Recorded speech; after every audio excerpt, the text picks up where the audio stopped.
positions in corporations, in logistics, telecommunications, and at the end in advertising, leading various teams up to 100 employees. And then I trained as a coactive coach and studied psychology and neuroscience of mental health. And for the past 12 years, I have a small boutique company that provides training and coaching. And our clients are mostly private individuals having their own businesses. And one of my colleagues is a clinical psychologist and psychotherapist, another one special educator and art therapist. So we use a blend of approaches in our trainings and coaching, including Jungian approach, but mostly focusing on shadow work. And what else? I currently study MA in Jungian and post-Jungian studies at the University of Essex. And besides my work, I practice Zen Buddhist meditation for some 12 years. And the reason I joined this program that I want to see a different approach, applying Jungian ideas to perhaps working in organizations, perhaps creating a different stream in my company to work more with organizations since I was involved with them before. So, and I would be curious now about Laura, for example, in Ukraine. Yeah, thank you, Dana. Thank you very much. I feel this warmth from your side because we are close now and even closer than we were. So my name is Laura and I'm located in Kiev. I'm originally from Ukraine as well, so it's my native country. And my career, so I studied during the university time, I studied psychology, but after that I started my career as a HR manager. And during 20 years, I built up the career in HR.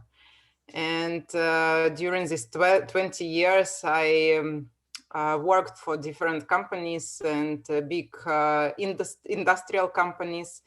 And my last experience was rather tough. I had my burnout, and after that burnout, I left the company and started my coaching career, coaching practices. So it was like coming back to my background, my university degree.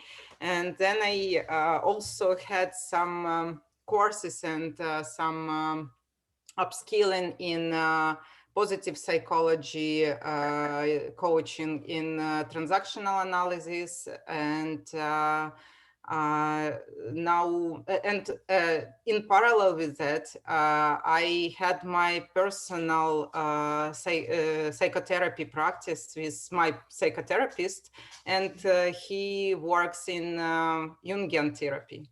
So that's why everything linked together, and I see the value out of the Jungian therapy and Jungian science, I would say like that, or magic, not science, magic. And I really inspired by this magic, so I will be glad to bring this magic to my clients as well. So, and what is the name of your dog, Laura?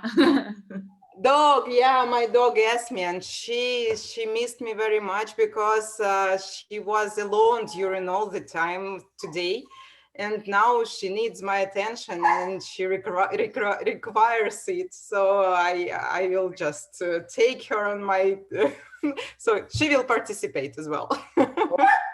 or you can close the microphone, and whenever you want to speak, open it up.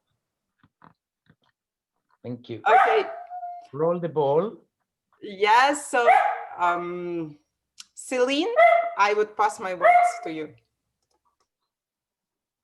Hello everyone. I'm Celine, joining you from London. I will be keeping my microphone off when I'm not talking because my son is here with me. We have a very tiny apartment, so this is my office, that's the dining room, that's the entertainment room, so life is here.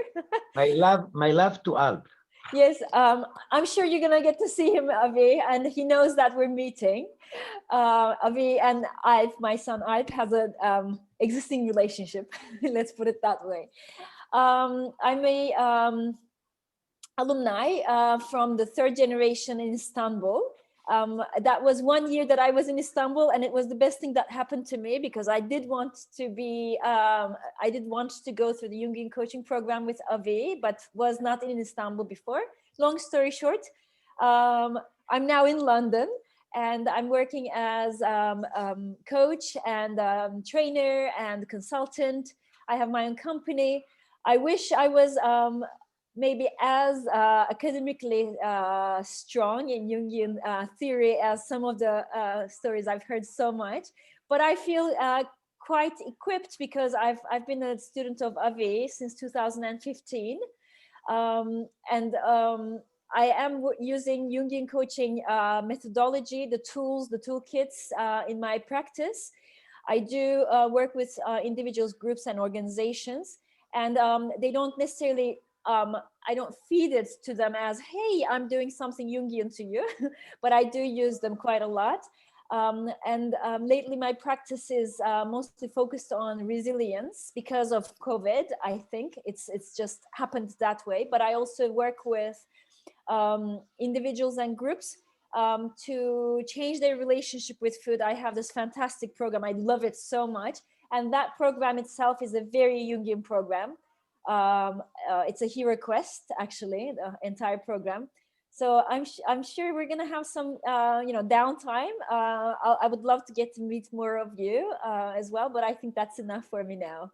No, and she's a chef, and Yes. she was the HR of Four Seasons Yes. in several hotels, and she's very modest and amazing, and you want to be assisted by her.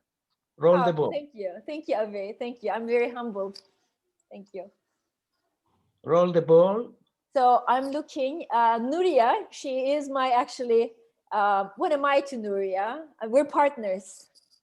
You are her mentor. We're partners. Thank you, Celine. Yeah, I'm very lucky. I'm very lucky. I don't know the other ones, but with Celine, I'm very lucky. So thank you for passing the ball to me. So I'm Nuria. I'm from Portugal. I also study psychology as an academic process of my life. But for just the last 10 years, I really work on this field because in the meanwhile, I was working as a human resource manager. So 10 years ago, I created my own company that is called Meraki. And I'm working in the field of training, coaching, and also consulting area. And I'm passionate about learning. It's something that I really, is part of my self-development process. So every year I have the compromise to choose something that caught my attention and can add value to my growth. And 2 years ago, I joined, that's why I have this in the background, I joined Point of View in Poland. So I become country leader of Point of View. I'm managing these two businesses here. And I started understanding that projecting tools is something, that projection is something that really fascinates me. And when I found the Jungian coaching school, I said, okay, next year, this is my my bet. So here I am.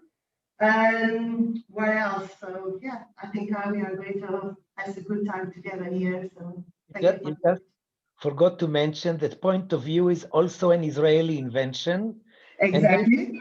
And they produce all their cards in the village where my eldest son lives, in Udim. Oh, really? That I didn't know. I know that is Udim, but I didn't know your son lived there. The warehouse that used to be chicken house. Exactly, I've been there. So fantastic. I love synchronicities. So I'm going to pass to Kohaba. Hi, everybody. Hi. I'm from Buffalo, New York, but originally from Israel. But I moved so many countries. And as I move each country, I evolved. My background is in nursing. I'm still doing nursing at the school, but I have my own company, Emerging Vibrant Women. It's all about empowering women. I'm a holistic practitioner and a master healer and a somatic therapy practitioner all working also with the archetype and with the masculine and feminine. I have my own programs and my own school in online and my practice. So I combine nursing and life coaching for women. And why I joined with the training, I all the time was fascinated by Jung work with archetype and the masculine and feminine. And symbols and dreams. I'm also doing a lot of working with cards, and I have a tarot card that it's with the philosophy of Jung, and I'm using that, and I always was fascinated. But this year I say that I'm gonna give myself a present for my birthday, and that's why I joined. We have a great present, you will see. Thank you. All the ball. Excited. I'm very excited. So Roxandra, hi. Hello, hi New York, I'm in Las Vegas. I'm originally from Romania. Hi everybody actually, but I just wanted to point out that we are both in US now. I'm originally from Bucharest, Romania, but I've been in US for the past 3 years. I also did move a lot in this past few years. I've been in Ohio, I've been in Connecticut. I'm supporting clients as an agile coach for in IT for Cognizance of Vision. I've been doing this for the past 5 years. What I do in my day-to-day work day is that I work a lot with teams and try to build their processes, try to improve their ways of working. I'm always there around people. My current project, it's over 100 people. I'm not sure if you're familiar with these concepts. We are working with agile practices, and I'm here mostly because I want to understand what's the intersection between agile practices, I mean, what I preach every day, and Jungian coaching. And I want to understand my teams better because somehow I do it naturally, I do it intuitively at this point, but I want to understand what's happening over there. My background is in engineering. I'm a computer scientist. I'm a strong mathematical structured person. So, but I'm very curious to see how this magic works. I have no background in therapy or psychology. So I'm a total outsider at this point. I'm very happy to meet all of you and to roll the ball now. Roll it to a man so that they don't fall, you know. Ramon, would you Ramon. like to continue? Hello. Well, don't let my name fool you. I'm based in England. I'm in the north of England, North Yorkshire. My father's Spanish. I grew up in Spain until I was about 9 and then moved here. My background, well, I was a full-time professional musician for a long time and a filmmaker for the last 17 years, running my own production company. I studied, I've always had an interest in socially marginalized groups. So I did an MA in visual anthropology, which was looking utilizing photography and film to tell people's stories. I've always had an interest in, an avid interest in mental health in particular, and I've worked for various private organizations providing one-on-one talking therapy. I came across Jung really and Dr. Abbey through having studied logotherapy and existential analysis, and I wanted to know where Victor got a lot of his sort of grounding really, and Jung kept coming up and up and up and up, and I thought, oh, you know, I was trying to keep Jung at bay for a long time, and in the end, through sheer serendipity, it's all opened up. It's blossomed like a, I don't know, a lotus leaf or a or something else. And you know, met Avi and was felt very connected to the way that Avi has presented his experience and knowledge and everything else, and it really resonated with me to the point that I thought, well, this would be a marvelous opportunity. So there's a little bit of where I'm at, you know. But on the professional side, I've shot films for cinema. So I was director of photography on a couple of cinematic releases over the last couple of years. And I also went as a musician, toured with Suzanne Vega a long time ago in San Francisco. And yeah, they were the good days. And here I am, just excited to meet you all. I don't like lockdown.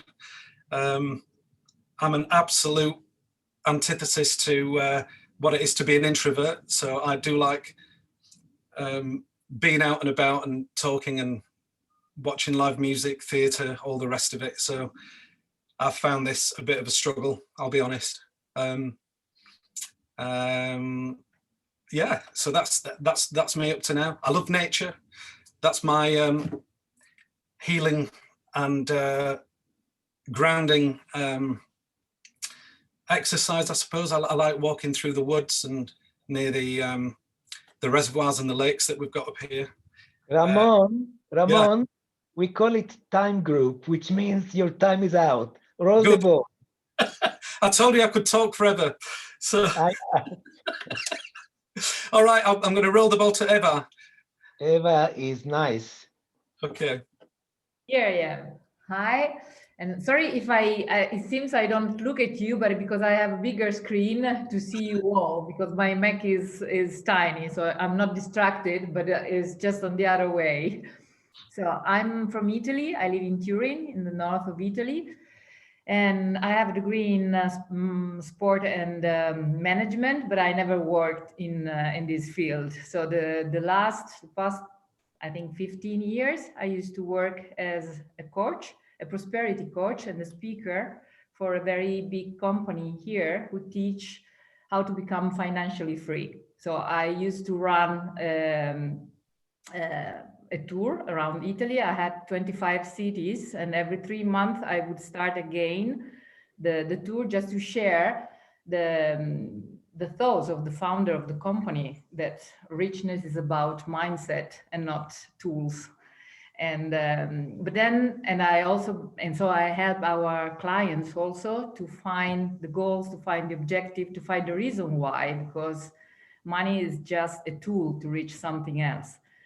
And but the bigger change happened, I think, 8 years ago when I started my journey with Tantra in Holland.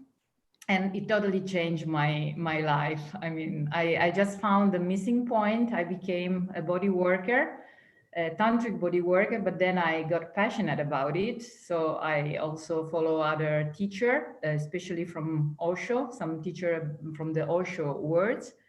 So I go very often in Poland. I'm very often in Holland, in Sweden. So my big tantric family and work is around Europe. And I found the missing point for the coaching. So not only using the mind and the words, but just starting from the body, which knows everything.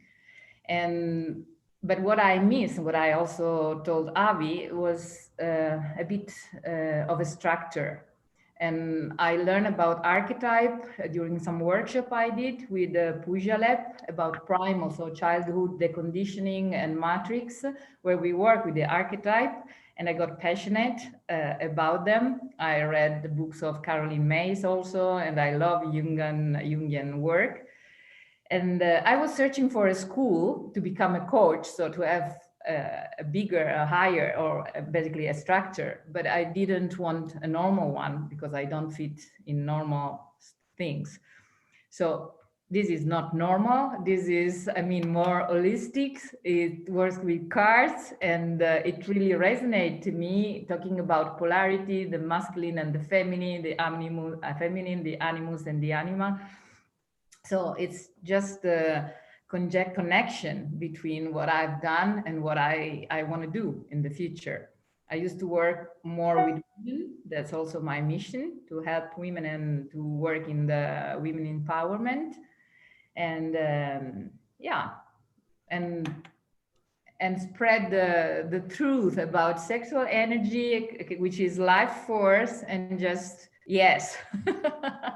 Roll the ball, Eva. Yes. So next one is Daniel.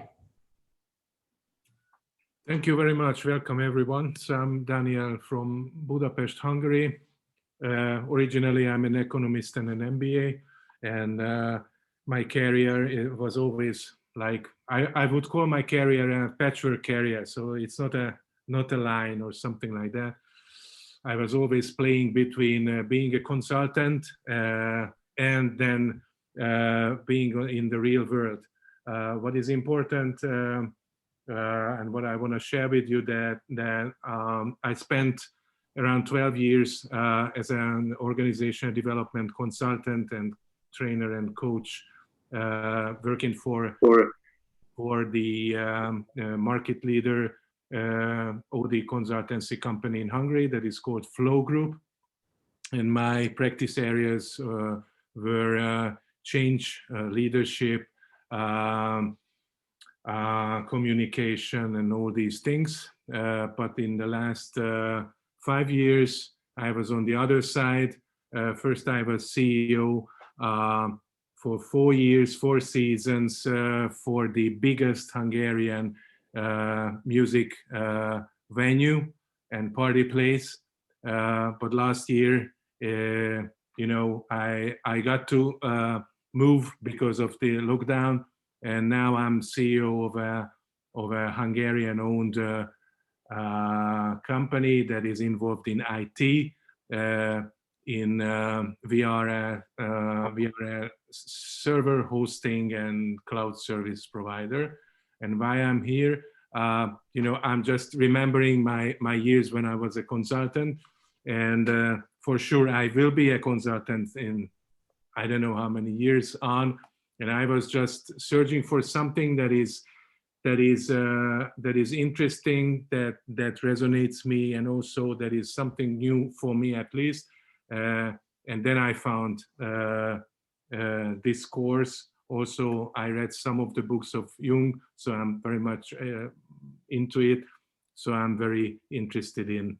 That's it, basically. That's my background. Viszontlátás. Viszontlátás means goodbye. Köszönöm, so köszönöm. you understand Hungarian. No, köszönöm. Köszönöm is thank you. Okay, yeah. So thank you very much. And I'm passing Daniel, we will have 3 Hungarian assistants. So some modules you will feel very much at home. Wow. Okay, good. I didn't know that. Okay, so let me pass the word to Ebru, if I am saying your name correctly. Yes, thank you. Thank you. This is Ebru. I'm from Turkey, Izmir actually. I'm an alumni of Jungian Coaching School Turkey, the 2nd generation. I met Avi in 2017, and then our journey began. I'm a finance lady, actually. I worked for in several corporations, in several finance sections. Then after retirement, I started my second career in training. I'm a corporate trainer and a Jungian coach at the same time. I'm based in Izmir. Currently, I'm also assisting Avi in Jungian Coaching School, both in Turkey and international, and perform as a translator in some of the Jungian Coaching Turkey School if need be. I have a daughter. and a dog. She's barking inside as well, but since my microphone is off, you can't hear her.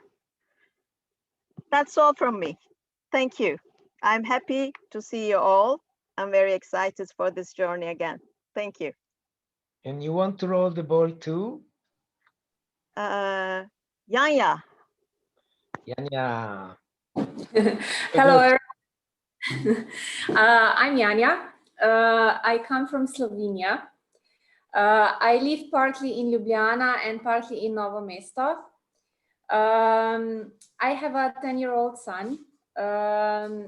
My career is for the past 5 years in HR.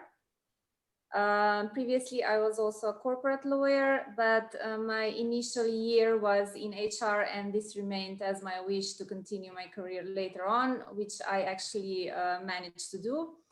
I really resonated with you, Laura. I'm not sure about the reasons why this burnout occurred, but it happened the same to me, almost happened the same to me last year, end of year, because so many things were going on. And I just thought, oh yeah, well, I caught it on time, but it still took me like, I don't know, 3 weeks to get it over. And maybe so much is going on around COVID, and business is really very, very intense in our company as well. I really, really like animals. And that is because I also like people. I like living things and also plants. This is important. I know Avi from my past because I have already attended Jungian coaching in Ljubljana. I decided to do it again because at the time, I feel like this has happened like, I don't know, 10 years ago, even though it was in, I think, 2018. First generation, it's 6 years ago. First generation, okay. Okay, thanks. But I really wanted to learn from Avi because maybe I will look at it differently as well, because I started studying psychotherapy last year. I'm at my first year and I love it a lot. And it really, really helps when I work with our colleagues at work. And I believe that when I retire, that I will do this as well. Well, Yanya, roll the ball. okay. Above you is Amy Logan, and she's waiting all the way from San Francisco. Sorry, I can't find her here.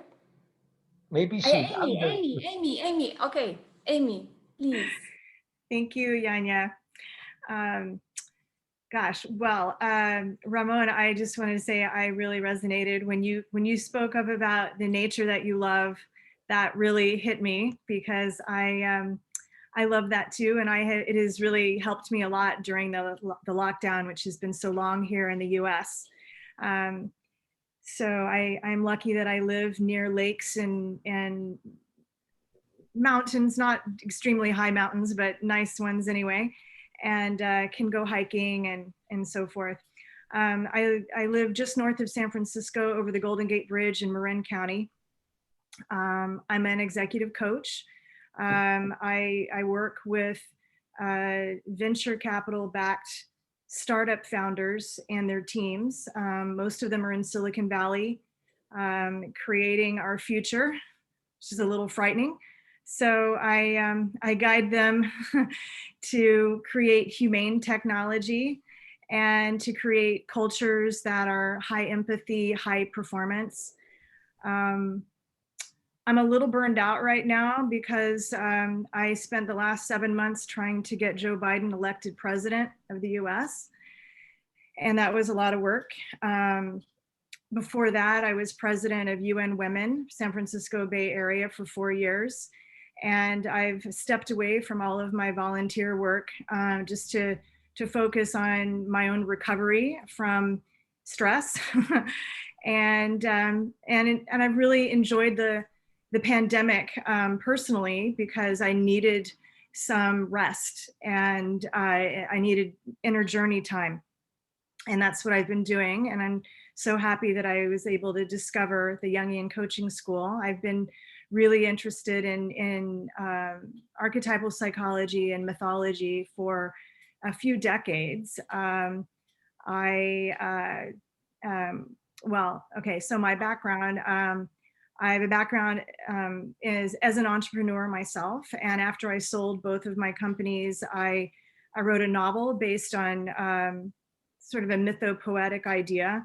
And I've danced myth in Italy and Greece and Hawaii with the Isadora Duncan Institute. So I'm very fascinated by depth psychology and eager to apply it to my coaching practice. I've already trained in 3 methodologies. This will be my 4th, and I feel like it resonates the most with me. Yeah. And I'm a mom of a 19-year-old who just started college. So. And you rolled the ball too? I will roll the ball to Angeliki. Hi, everyone. My name is Angeliki, or Angela, if it's easier. I'm from Greece. I graduated last year from, I'm the first generation of the Greek Jungian coaching school.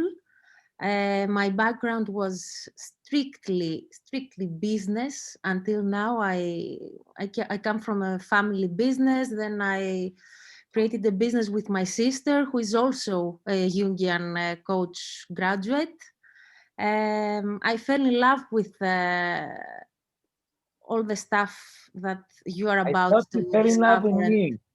I fell in love with Avi and all of the concepts that you are about to experience, first of all, which will be a bit difficult and challenging from my experience, but definitely worth it. I will be working with you as an assistant, and I'm already an assistant for the 2nd generation of the Greek Jungian coaching program. And I'm really excited to be among all of you and excited for this trip we're about to start. Aristopoli. I pass the ball to Vizdan. Hello, everyone. It's really a privilege to be with such an international, amazing people. And I'm gonna be here with you tonight, and we'll be together in module 2. And as some of you said, that might be the only normal module you are gonna be experiencing out of 6. So get ready and be prepared for it. Who am I? I am a mother of 2 adolescents, 12 and 15. So if you hear screaming or shouting, you know why. And I have a dog, 2 cats, and I'm married living with my husband. What am I doing? I'm a corporate HR. After 25 years, I managed to get out without burnout. Lucky me. But what helped me starting a coaching journey in 2008, because I knew I needed something to strengthen me to deal with all the corporate mumbo jumbo and the masculine environments, egocentric men in the business. So coaching helped me a lot, and I left the coaching journey, corporate journey in 2019. It was actually part of my quest, started in 2017 in Jungian coaching course.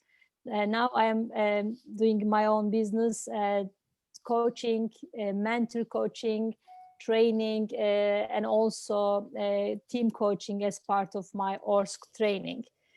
And I'm looking forward to you really witness your journey in the Jungian coaching, because it's impossible not to transform while you participate the course. So be ready for it, and looking forward to see you again. Well, one comment about Vizdan.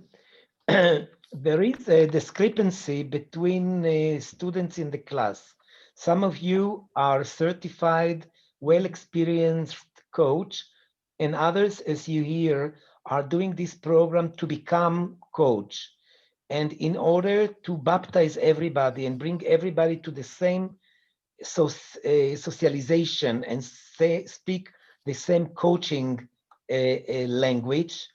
We are giving module number 2 for coaching competencies.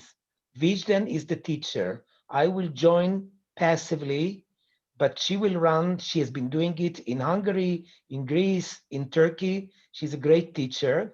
And this will bring everybody to the experience.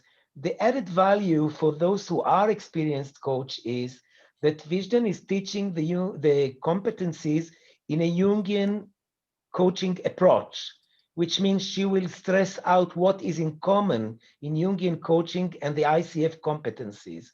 And it will be experiential. It will not be boring, I hope, I know.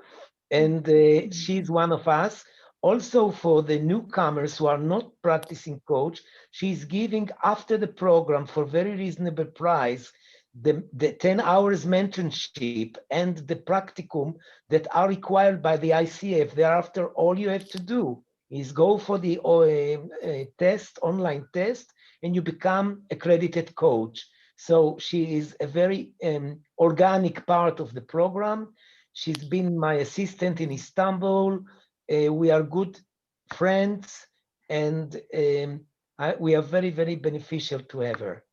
Çok teşekkürler arkadaşım. Thank you, Avi. And I throw the ball to who is left? It's Itzik. How do you pronounce? IG. Yes, Itzik. Itzik, yes. Open your speaker. Bravo. I just put the air condition, therefore I was afraid it will be distracting. Well, I feel so blessed having so many smart people. I don't know if it's good or not, but I have never studied anything ever. Though a year ago I wrote my first opera and directed and designed it. And I'll go. Tell them where the opera was, because it's just neighbor of Bratislava and Hungary and so on. Tell them. It was premiered in Lithuania, in Vilnius, at the 23rd of November 2019. In fact, I'm here in this program just because I found out a new friend, which by surprise persuaded me to do a course together with him. It was a CTI course, a co-active coaching course. And previous to that, this friend was my therapist. I hope you will not be upset that I mentioned that. That's Avi, of course. And that's it. I'm here to find out how I can increase in understanding the soul, which I have, and presumably be able to expand it to 1,000 other peoples, or tens of thousands. And all the rest will come, I guess. Itzik is extremely modest. He is a world-known choreographer. He was situated for how many years in Holland? 26. What did you get from the Queen of Holland? Avi, I was knighted by the Dutch Queen. So he is very competent and very challenged. For a year in the Corona pandemic, the guy is really like Goliath, stuck to the ground, and I urged him to join the program because I believe he can become a fantastic coach. Imagine a choreographer is a coach by nature. And Itzik, I think you want to roll the ball to our guest, Katerina, who is studying in the domestic school of Greece, but she missed the first module. So I was compassionate enough to embrace her for this module. Thank you, Avi. Hi, everyone. Yes, I missed the first module in Greece because your very good friend Angelos forgot to tell me about you. And once he did, and he introduced Jungian to me, I rushed to the Greek people and said, okay, I want to be part of it. So here I am. I'm very pleased to meet every one of you. I feel humble enough because I think the only thing I have to say about me is that I have 15 years of experience in HR. I have a degree in sociology that I never used because I felt like unemployment was knocking at the door back at the days. although in HR I found my place and a job I love doing, I was introduced to coaching through the executive coaching and the training as the learning and development manager for many years. And I was in awe of what it is. I was very badly coached sometime, and I said to myself, well, this can't be it. This is not how coaching should be. So many years ago, I decided that I would find a way to become a coach in order to help not only executives, but every single one of the people that are under my umbrella in companies. And once an old friend of Avi introduced me to the Jungian, here I am. I have a son around 9 o'clock Greek time. He will come in through the door and scream, "Mom!" So I hope I will be muted at that point. And maybe you will hear my dog barking if I'm open, if my mic is open. Guys, you did so great. And I want to ask you frankly, do you need 10 minutes biological break before I'll tell you the menu? I have to download you structured information, and then we will dive into activity. You really deserve some activity. So shall we take 10 minutes break? Yeah, but please be in time. So here it is 8 minutes to 6. So let's start my time 6:05 or whatever it is, 05, we start. Okay, wherever you are, take something to drink. Then I will orient you, because this program is beautifully structured, and there is a wonderful wrap inside out, and I need to update you about all this, and then we will dive. Okay, so 15 minutes break. See you soon.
There we go.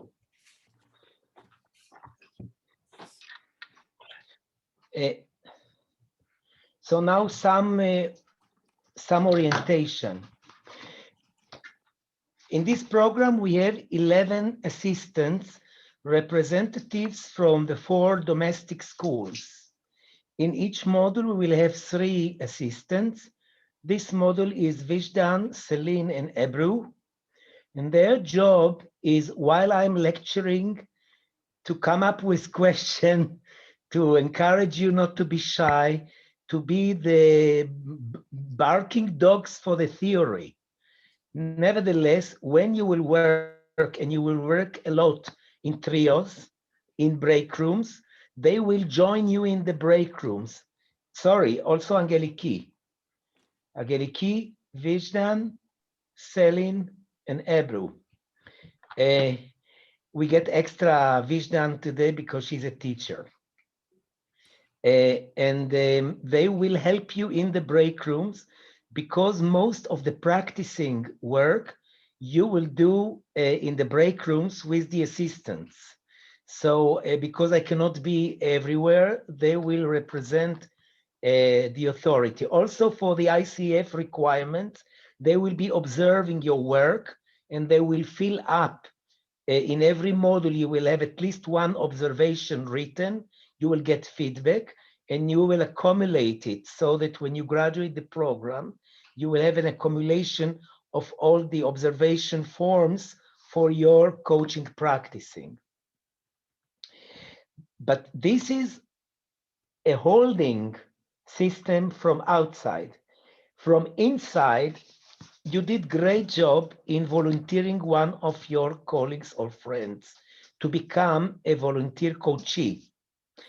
And on Sunday, for 1 hour, you will be coaching a person that with whom you have already contacted, and you will accompany this person 6 times. Every module is teaching you one Jungian tool, and you will be practicing this tool. When I say a tool, it's all wisdom.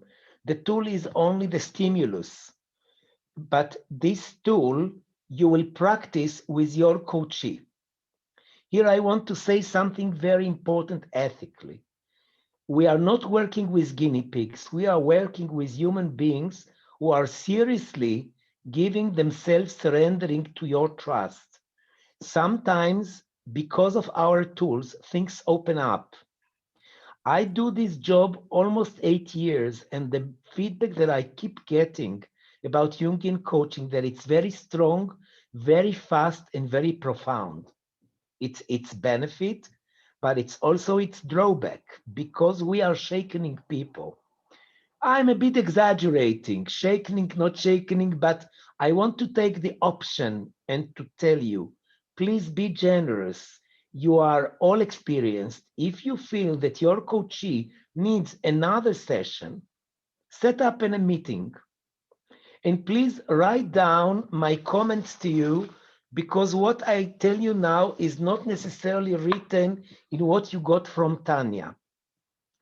From today, day 1 of this program, every coaching hour that you do, you register, because by the end of the program, if you accumulated 100 hours of coaching, you can already apply to the ICF. So you want to open an Excel. In this Excel, all you have to write the date, the name of the person, which you don't necessarily need to send to ICF, maybe just the first name, and the subject of the coaching, executive coaching, life coaching, personal coaching, that's it. But start accumulating. It's an American system. Even half an hour of coaching, you register. When you came to 100 hours, if you do the 10 hours mentorship plus the examination, you are an accredited coach by the ICF, you get a diploma. So I will just one more addition to that. They only need to, they also need to send a recording of coaching for ACC. Yeah. But this is your model next month. This is what I'll tell them everything. Yeah. Okay. Now, as you see, I am recording. We are recording all the program, but the access to these recordings is only for you who register to the program. It is totally private, but you might want to hear again part of the lectures. Tanya, my personal assistant, will join this program. She gets a bonus because of her devotion. However, she's a Shabbat keeper. She's religious. So she will not join us on the Friday, but the moment the Shabbat goes out afternoon, she will join us. It's very lovable person, and it will give you a chance because she will give you all the technical support. You have to be friend with the Moodle, Itzik. You have to be friend with the Moodle because in the Moodle you have the Zoom for the lecture next month. In the Moodle you have the virtual cards that you have to download. Very soon I will speak about it. Because of the corona, you cannot use these cards unless you meet people face to face. But all this kit is now in the Moodle. You download it to your laptop and you will see how I use it with you, and you will use it with your clients. It's very easy, it's presentations, and you will see how we practice with it. Did you all get this tool home? Tell me, Yes. I'm actually, Laura, you did, Nuria? You did, Danachka, I know you did, Daniel, bravo. Ebru has it, Angeliki has it, Amy, you got it? It came to America, bravo. This is produced in Turkey by the Turkish school, and they do great job. Katerina, you got it in Greece? Bravo. Eva? Bravo. Celine, you have it. Ramon, you don't have it yet because you are last call passenger. But I know she got your mail home address. This week you will get it. Itzik, I brought you one. Viji, you have it. Kohava, you have it. Bravo. Yanya, did you get the new version? Yes? Yes, I did. Yes. Bravo. And Ruxandra? Okay, great. Now, let's just listen to me. In the pocket, you have one package that I call it archetypes. Let me show it to you. It is red cards with pictures that behind you have their names. However, you have this package is very, very thick. Why? Because it has two packages together. Listen to me first, then I will let you do it. One says the name of the archetype. The other always says the word company. Separate the cards of the company, put it in one pocket, and leave the cards without company because these cards we will use tonight or tomorrow. And these cards you will use already with your clients. So look in the, I don't know where in the pockets they put it together. It's only red and white. One side is with pictures, and behind the picture there is an explanation. Celine, you really deserve a pocket package. I don't hear you, but it's okay. And you know, Avi, I have both Turkish and English sets. Ah, bravo. Ramon, don't be jealous. You will get your candy bar this Sorry, week. Avi, I don't get which are. I mean, these? Sorry? I don't. It's cards that they are red on the top and the bottom. And on the other side, there is always a picture. Bravo, this one, Eva. So maybe they sorted it out for you already, and then you have one that it says company and one that says without company. You will work with the one without company. Eva, is it divided already in two? I think it's already divided because. Yeah. Okay, bravo for the Turkish. So if it's divided, you want to work with those cards that do not say. The number one, Avi. Yes, bravo, this is it. This is it. This is it.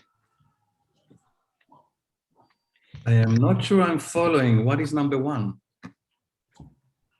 No, she said that there is a card that says number one and it says tradition.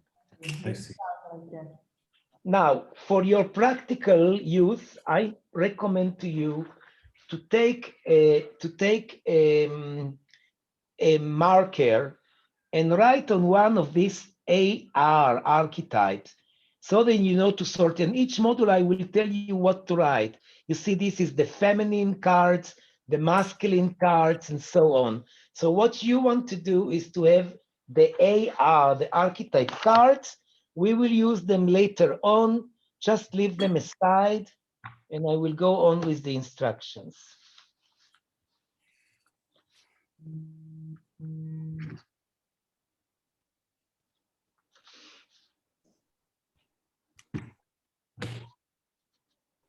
In order to go into the Moodle, you have to have a password. I think that tomorrow evening I will ask Tanya to explain to you how to do it. You know, people are divided in two groups, those who are computer friendly and those who are computer phobic. So for those who are computer phobic, Tanya will do a screen share and take you on this safari, because as coach, you must be able to use the Moodle to download the cards. Another comment, please, during the sessions, don't close your cameras. I get personally insulted. This is the remain of my narcissistic profile. So don't disappear. But if you need a biological break, I will always stop for 5 minutes, no problem. And the recordings are on the Moodle. This is another reason why you want to be able to go into the Moodle and to go into the international school, and then you have the date.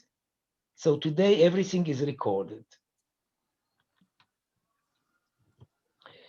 The hours is my time, 15 till 23. We will have a 15 minutes break to breathe, to eat something. It will be exciting. Whenever you need extra break, let me know. Always the first day is theory. Now, please, I want to share with you a personal experience from yesterday. I gave myself a gift and I signed up for 12 lectures on Jung and Buddhism with a great Israeli Buddhist who is also a Jungian analyst. And with all my knowledge, I'm learning a lot. And she puts the emphasis on Jung's uniqueness as a Westerner, as a son of a family who had 9 priests in the family, who was a scientist, who was a psychiatrist, who penetrated back in 1930 to the East and breathed in what is now so ordinary, mindfulness and yoga and Reiki and you name it, and Tai Chi and Qigong and whatever. But in the 30s, in the 1920s, and when you read his red book that I'm now reading like Talmud, one sentence after the other, you see that this guy was in 1913 till 1960. He went into trances talking to his self and enabling himself to speak to him. And the red book is a conversation that we will be doing tonight between the ego and the self, between the person and the self, or between the West culture and the Eastern culture that is presented in the internal psyche. Because what counts for our internal psyche is actually the Eastern philosophy: irrational, imaginative, symbolic, process. It's all the oxygen of the East. For example, the self, he doesn't call it self at that time, 1913, he called it the depth. The depth talks to him and says, you will be in the desert because you are arrogant, because you're not humble, because you argue with me.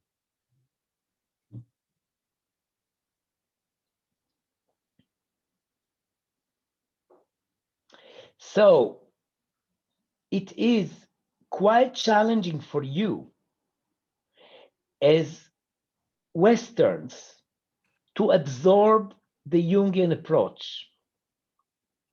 And my experience, we have for about 300, more than 300 Jungian coaches that graduated.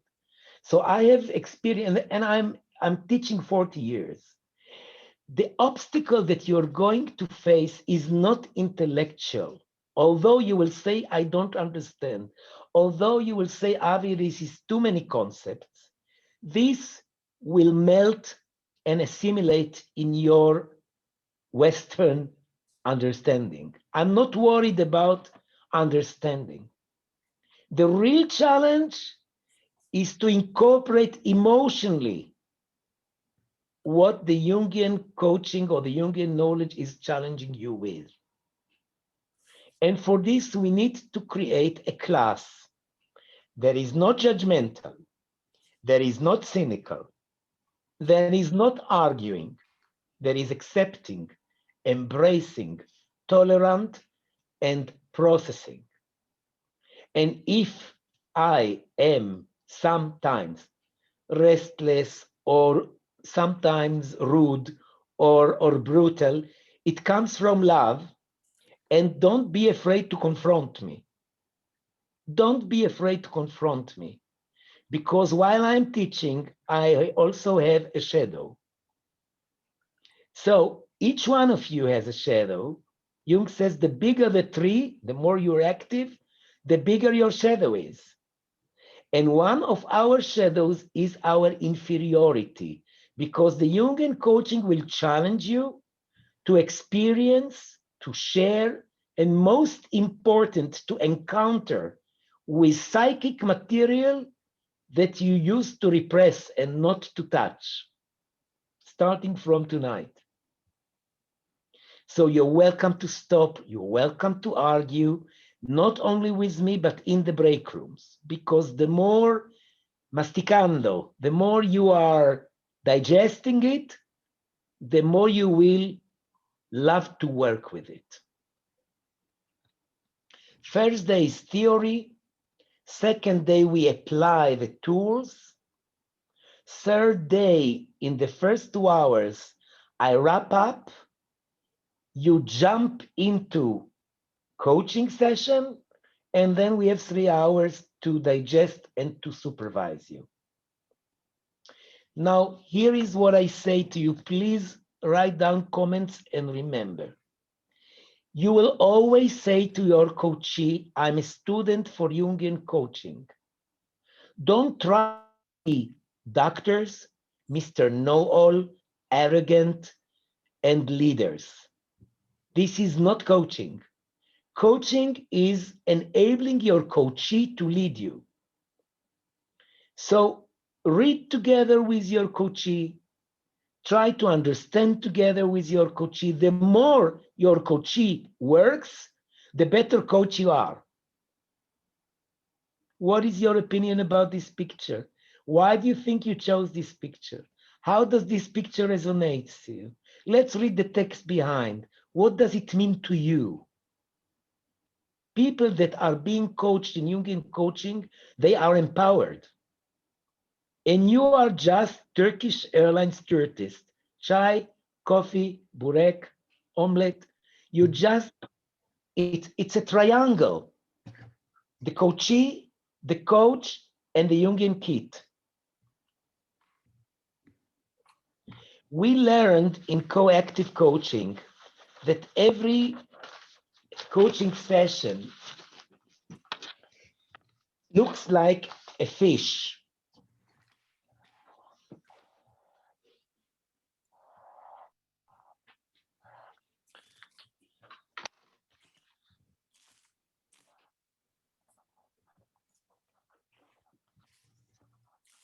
Please don't forget this fish. 20% arrive to a dilemma, to a problem, to an issue. It's not therapy. You don't work with everything.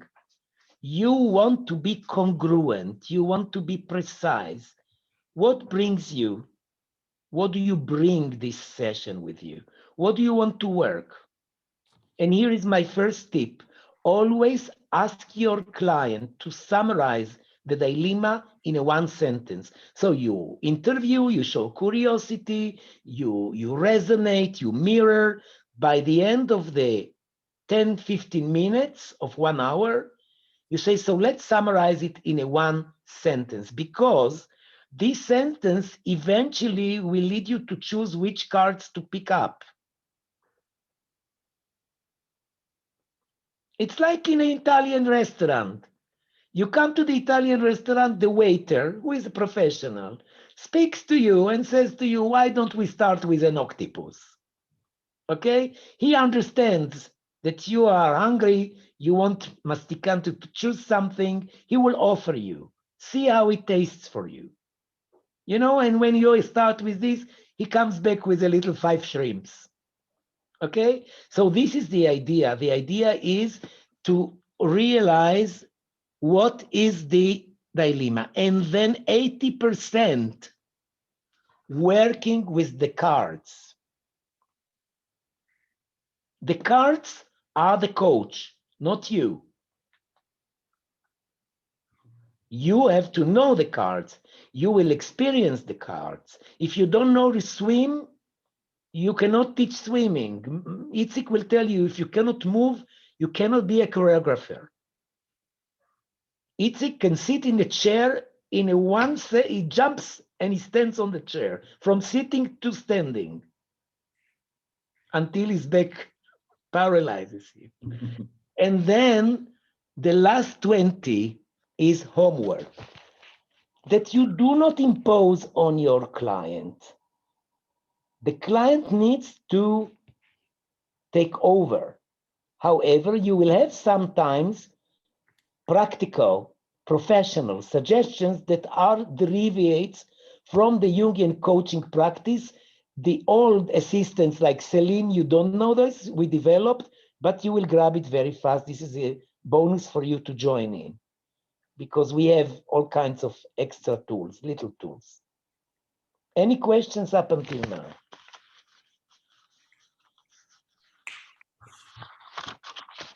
I want to clean my list. So first day, theory, second. Yes, please. There may be someone else out there who's wondering, how come you have more than 100%? Because ET 2020, that's 120.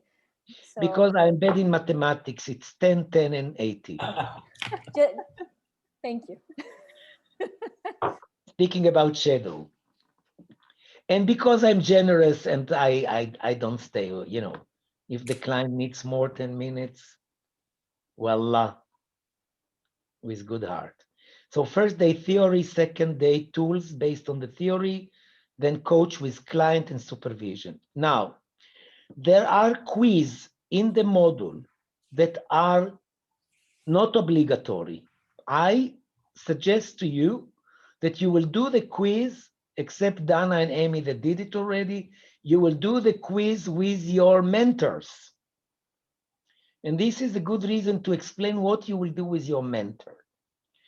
You will meet with your mentor, listen carefully to what I tell you. These things I will not repeat. It's your hour with your mentor. Maybe it will be a little longer. I suggest that let yourself be a client and a coach. And I suggest that you do the quiz, because the quiz assures that you understand the theory. So you start with the quiz. The quiz is only 8 questions with multiple choice, but it will stimulate you to understand. Every module is giving you basic theoretical knowledge that you have to understand, because this is the theoretical rationale behind the cards. And then you come up with a dilemma and your mentor will coach you Jungianly, or you say, Celine, I want you to be my coachee. I want to try today. And then she says, why not? Okay. Now, if you have any troubles along this quest, interpersonal troubles, understanding troubles, always write to me. I always say 40 years, you pay, you deserve. You pay, you can ask. And please don't be polite. Please don't be polite. When people polite, we will speak about persona. Polite has to do with persona. And persona protects us, but at the same time restricts us.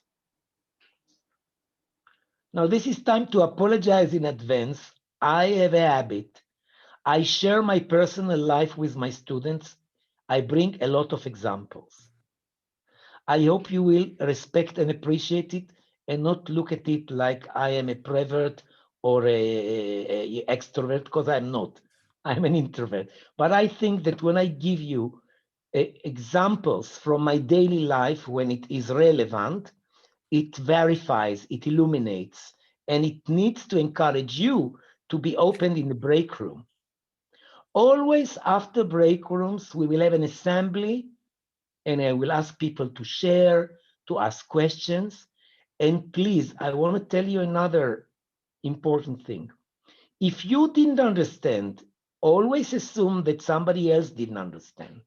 So when you ask a question, you don't necessarily ask for yourself. You ask for other people. So be courageous to present your questions. I'm here to answer. Quiz, assistance, mentor, complaints. Yeah. I have a question. Yes, my dear, Ebru. Where is this quiz located? In the Moodle. In the Moodle, okay. Yeah, and I think I will ask Tanya tomorrow when she joins us to spare 15 minutes and do a share screen and take us on a tour to the Moodle so that you see where is everything located. It's very clear. If you are computer friendly, you click Jungian Coaching School. On the left side up, it says e-learning. You click there, you're in the Moodle. You have to write a password. If our site recognizes your email, and the moment you registered, your email is registered in this class, so automatically you will be able to sign up with a password, and then the gates to paradise are open for you. Okay, Dana, did you ever visit the Moodle? Yes. Yes, I took the quizzes for the last sessions. Bravo. Yeah. Same with them. So, okay, it works. Avi, Yes, please. did I understand well, right, that we are suggested to do the quiz before we meet our mentor or after? With your mentor. With your mentor. Okay. Listen, there is no, God forbid, I don't want to have any intimidating aspect in this quest. You're not examined. You are not humiliated, although you will, sometimes I will shaken you, sometimes I will challenge you, especially when we work on inferiorities, but this is within the practice. And I always ask, between 1 to 5, how deep do you want to go with me? And if you say 4 or 5, we go. If you say 3, I say stay with your ambivalence, let somebody else work. So don't be shy, don't be afraid. You are not being examined. The quiz is just to stimulate theoretically in a condensed way with your mentor. No, yeah, there's no problem. Just to know when did it work? Okay, I ask you to print out the brochures. By the end, you will have a book. Then thereafter in spring, my introduction to Jungian coaching book will be published in Routledge, and you will be able to purchase it, and you will have it. It will be your Bible. But now each brochure is compensatory to the next one. It is layer on layer. Sometimes we will go back and forth, accumulate it. It's a wonderful wisdom that I developed in the last 8 years. Yeah, module 2, that's it. Active participation, my hearing from, yeah. You have to know, I'm a learning person, and all the time I'm learning. So now it's my time to learn from you at the same time that you learn from me. So I might say, sorry, I didn't understand, or I understand it differently now. Let's dance. It's a tango. Let's dance. Yeah, I think I covered everything. Wow. Yeah, please. Yes. Maybe there's an opportunity to ask everyone if they have any need to make the environment more flourishing for their learning purpose. If there is any need, you may actually bring it to the floor. Can you propose this question, my dear colleague? Yeah. What do you need from this place, from your colleagues, so that your learning environment is really supporting the need you have? What do you want from each other?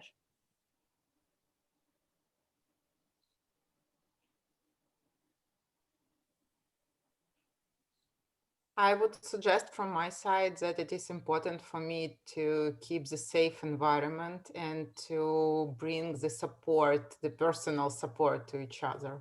So I invite everybody and I promise it from my side. Be patient. Yeah. Oh, sorry. Somebody said something else. Was it? I don't know, but it something patience. Yeah. Who said patience? I was saying patient. Me. It's okay. Yeah. Can you elaborate more? What specifically do you need? For me, there are so many things that are floating there in these oceans of informations that I need to have a component of ideas, but I feel that it will happen in time. So parallel to that, I hope my trainee or coacher will have the patience. Okay, let me relate to, because I know you inside out. We will learn in the 6th module the MBTI, the psychological types, and how it applies to Jungian coaching. But people are different, and because people are different, they learn differently. Those who are very intellectual, it doesn't mean necessarily that they know how to practice the coaching. It's not about learning, it's about dancing. And you will practice with the cards dancing. And when you don't understand so much the theory sometimes, maybe because of the concepts, the English or whatever, when you will practice the cards, sometimes it says in the Bible, Naaseh v'nishma. First we will do and then we will hear. This is how people of Israel learned the Bible. First they did and then they understood. So some people listen first, they understand, and then they practice. Some people practice first and then they have the insight. Both ways are welcome. Okay. So a pipe is just a pipe. You know, a pipe. I like that my library is here. I use it. A pipe is just a pipe. No. In the Jungian theory, because of the unconscious, we are very much dealing with symbols. We will go tonight into the meaning of the symbol, the importance of the symbol, and why symbol is a very strong Jungian coaching tool. Yes, it corresponds to points of view. Yes, it corresponds to every projective tool, every projective tool. Here I am reminded that I forgot to tell you, but it's written in your regulations. You have to have a small art buffet always in your coaching sessions and while you're studying. And this art buffet, we specified what you need, but mostly you need to have journals, glue, scissors, crayons, A4 paper, plastilina to have something 3-dimensional. Don't be panicked if you don't have it. You will improvise. You are at home, but you need to have it. And when you start coaching your client, tell them to have a small art buffet nearby. When I say art buffet, it's a parallel world for unconscious. And if you learn Jung's life, if you read his book, Memoir, Reflections and Dreams, you will see how much art he did himself, not only drawing the mandalas, even walking along the lake of Geneva, in Kusnach, he used to have a walking stick and he used to grab soil from it's in Zurich, they say, but Kusnach is a village that is connected to Zurich. I've been there. So when he was playing with this little tunnel of water, he was meditating. He was engraving calligraphy, German calligraphy, to meditate. He encouraged Dora Kalf to develop the centrate therapy. He was so fond of reading the lines of the hand. He understood that any stimulus of the unconscious will be fruitful for the person. So a pipe is not a pipe, and we want to practice this evening a little bit to warm up with the symbolic thinking. First, we will do an exercise so that you will get to know yourselves in a bit different way, and then we will go into theory. So here is the instructions that I give you now. You take a journal, and please don't do it now. I will divide you in break rooms and you will do it with your friend while you're in the break room. Of course, there will be an assistant with you. So it's couples with an assistant. And Celine, because you're good in mathematics, take me off, but all the rest, it is 16 people, divide in 3, That's 5 rooms, groups, yeah. 5 rooms, maybe 5 rooms and 1 room with 4 people. You may take me out if you like, or you may include me. I will never exclude you. Thank you. I'll never exclude you. So here is the instruction. You're looking at a journal, and please don't pay too much attention, because when you pay too much attention, you work from your conscious level and you want your unconscious to lead you. Now, this evening, I don't know each one of you, how much do you really trust the unconscious? But believe me, Jung says 80% is in the unconscious. We are living only with 20% on the conscious level. So, Grigora in Greek, Hizle in Turkish, fast in English, pronto in Italian, pronto? Più in spagnolo, alla svelta. Alla svelta. Okay, so you do it fast, you turn and you look for a picture that will demonstrate an aspect of your life today. You cut it out, and I'm doing my first experience because I want you can, so structure number 1, instruction, cut out a picture that demonstrates an aspect of your daily life now. 2, tell your coach why you chose this picture. This is conscious level. Why you chose this picture. Number 3, let this picture talk. Now for this, I need to do my experiment number 1. I will share with you a short movie.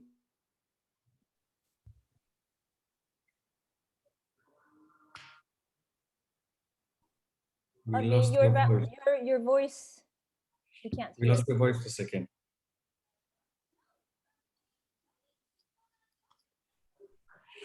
No voice, no sound, Avi.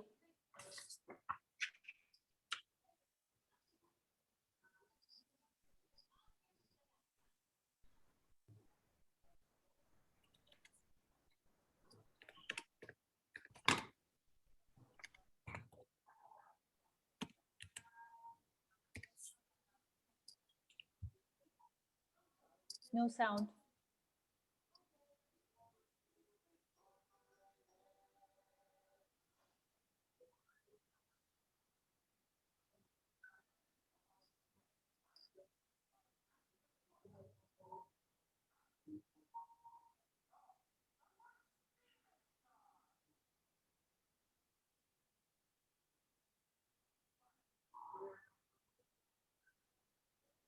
maybe it is already an example of picture talks.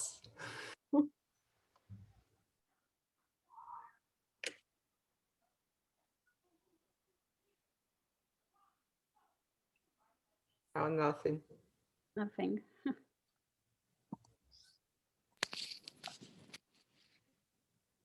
Yeah, Laura, maybe Avi wants us to activate his unconscious. Yes. Yes, yes. In front of us. Okay. There we are.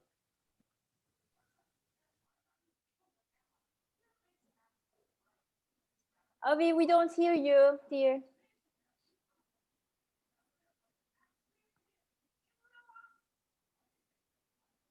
No.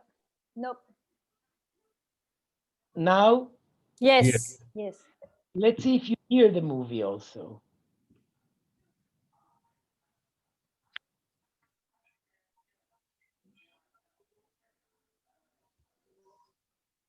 We don't hear movie. No.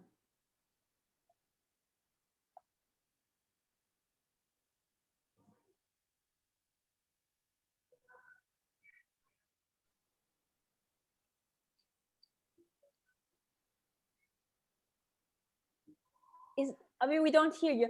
Is this on YouTube? Yes, I think it's on YouTube. Maybe you can share from YouTube, Avi. Avi, we don't hear you. No, I think it's stable.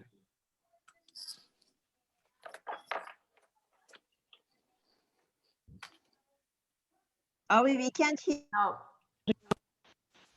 Do you hear me? Yes. Now, yes, yes.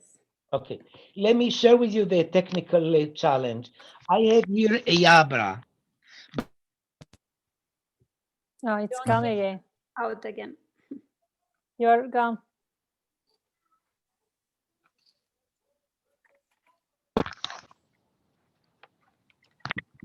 Do you hear me now? Yes. Yes. Yes. I have a Yabra. This Yabra is a microphone. When I close it, it needs to shift to the voice of the computer. When I upload a movie, there is a small square that I say share voice. I did this rehearsal million times with Tanya, and I need to penetrate it with you. So be patient because I need to show you this movie. So I will try to do the process again. I cannot start the voice of the movie unless I do share screen. Once I did share screen, I open the voice. I need to close, and maybe it needs to take a couple seconds. Otherwise, I will give up and you will practice without it. So let me do another trial. Let's hope it works. Okay.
Avi, can you make me host? I found the video. I can just share from here.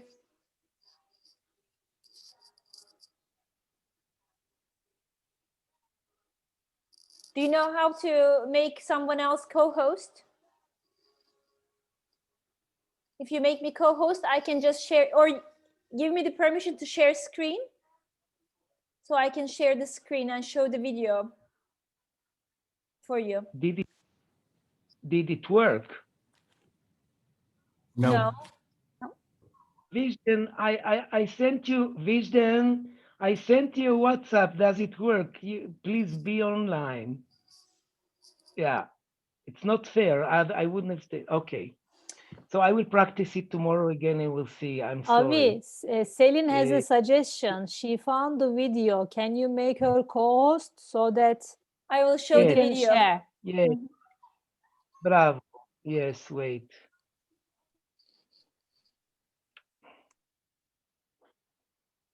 Go ahead. This is what I need for assistance.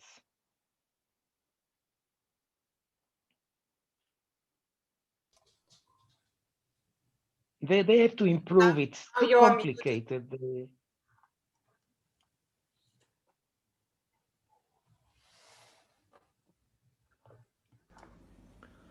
I am the red owl that stands on Jung's red book in Avi's library. I'm wise, and my eyes are glimmering with wisdom. Avi doesn't know me very well because I'm a bird that belongs to the night. I am the wisdom of the night. And because I am the wisdom of the night, I belong to the feminine principle. Because I'm intuitive, I lean on instincts, and I can see wisdom that is not clear to people. I am colored in red, and this once again connects me to femininity. And when Avi stares at me, he becomes puzzled. Is he afraid? I wonder.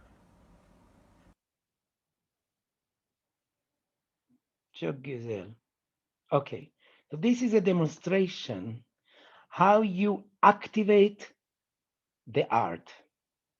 Of course, psychologically, in order to activate the art, our client needs to overcome the mechanism of defense, the logical way, because things speak from inside. It's like a trance.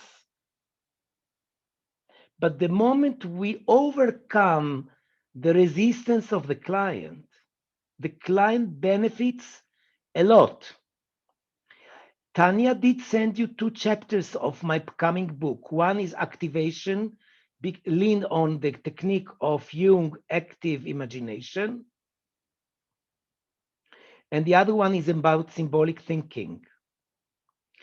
And you cannot encourage your client to do it if you didn't jump yourself into the water. So this is what I challenge you now. I will divide you now as thank you so much, Celine. And I will have to find out, I must overcome this obstacle. We have another movie, but in the 3rd module, we have several movies and so on. I will overcome this. So back to your exercise and let's take time. This is now here 7 and you have half an hour for this because you want to do both sides and the assistant will give you feedback. So it's about 15 minutes and I will visit yourself if you will need a little more time. And this goes again to a principle that I want to get your agreement. I'd rather work slowly and deep than fast and superficially. So if you need 10 more minutes, 15 more minutes, why not? Because we have 6 months. And eventually, if we need another hour or 2, we will gather and do it. So choose a picture that is symbolizing or connects to your life. Don't do it too long because the more intuitively, the more wisdom you will discover. Cut out a picture demonstrating your active life explain why you chose the picture, and then become the picture. Now, this leans on the Gestalt principle of figure and ground, which means, look at this. I can become one tulip. This is figure. Or I can become the ground and say, so I am a garden of tulips, or I am a red tulip. This is very significant on what the client is focusing. Daniel, you understand? Kohava? Nuria? Amy? Amy knows it. Itzik, Ivanta? Itzik, did you understand? Hello? Guy is frozen. Yanya knows the technique. I know she knows. Ruxandra, how are you? Good. Ramon? Don't become psychotic, just become the object. Okay? Heide. So I'm dividing you Yes. now. Yes, please. Itzik, you got frozen. Break rooms. We said 5 manually. 5. Create. Room 1 goes Amy, goes Ebru, goes Daniel. 2. Ageliki, Dana, and Eva. Next. Yanya goes with Itzik and Selin. Next. Katerina goes with Kohava and Vijdan, and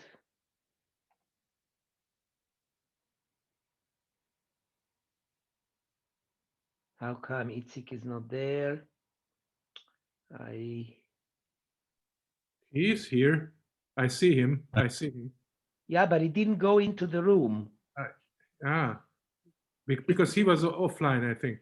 Itzik, are you with us? I am with you 100%. Maybe the spirit of the internet. Listen, when I put you in the room, you know how to go into the room? You click join the room. You will see on your screen and you will click. Yes. You will click, wait, you're not in yet.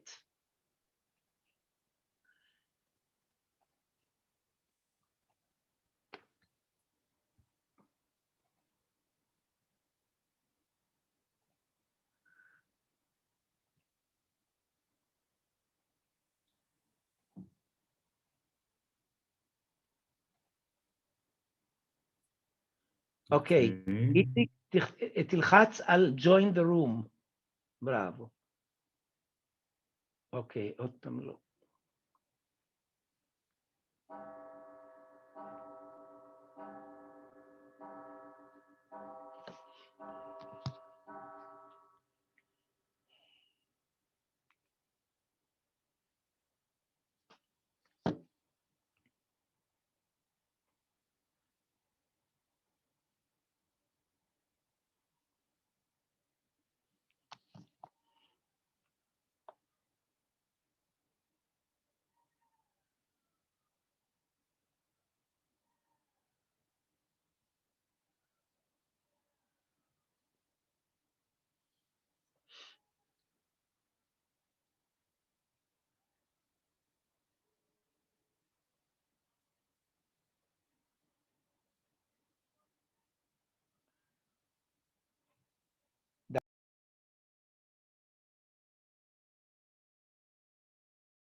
Timer that I don't have, but this is my only job. Sometimes you know, beautiful things and we miss it. So please, if you see that it's not recorded, Avi, yeah. So I have a question and I want to share my experience. So I'm going to share first and then make the question.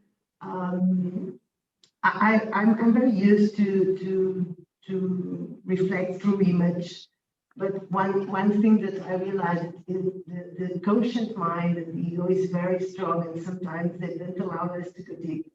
And I feel that fight inside of myself, like not to be the picture and talk through the picture.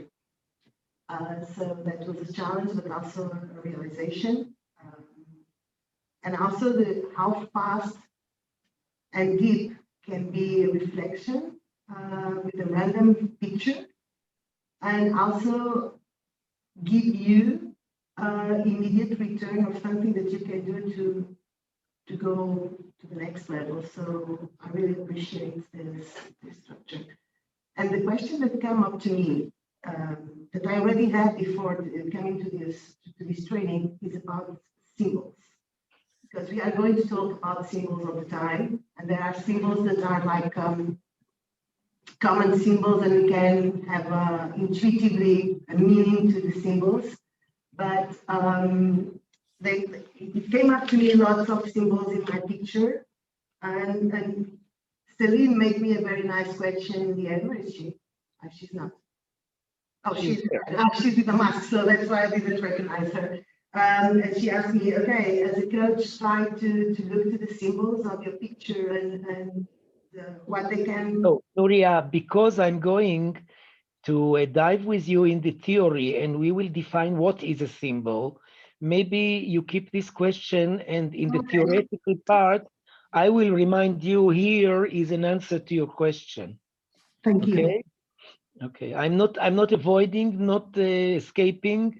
I just see the menu and it comes in the second dish. Thank you. Okay. Please, more sharing. I had a very nice experience. I worked with Ramon and we identified two pictures, one for me and one for himself. And after talking a bit more, after going through the whole exercise, we ended up understanding that actually there's something connecting us there, because he was presenting a picture of Faroe Islands where he was supposed to be this year, but he didn't get to. And somehow that picture for him represents patience and stay there, it's fine, you're gonna get there in the end. And I presented a picture of my niece that was born 2 months ago and I didn't get to meet because I'm in US and she's in Romania. And I think that's what's connecting us a bit there, is that I get the same feeling that she's there, I'm eventually gonna get there, but I just need to breathe now and take this year in as it comes. For everybody, actually, since the pandemic and COVID and all this. Ruxandra, you're just giving us a wonderful example how these techniques can be applied in a group of executives, because symbols that come from the unconscious are common to everybody, and somebody's issue resonates in somebody's feedback. So you can really use it also in a group milieu. Yeah, this is it. That's good. Very good. That's very good. Now that I get to think of it like that, yes, that's very important. It's curious how he chose a very abstract picture, right? It was an image of the Faroe Islands with the water and everything, and I chose a picture of a person, of a small baby.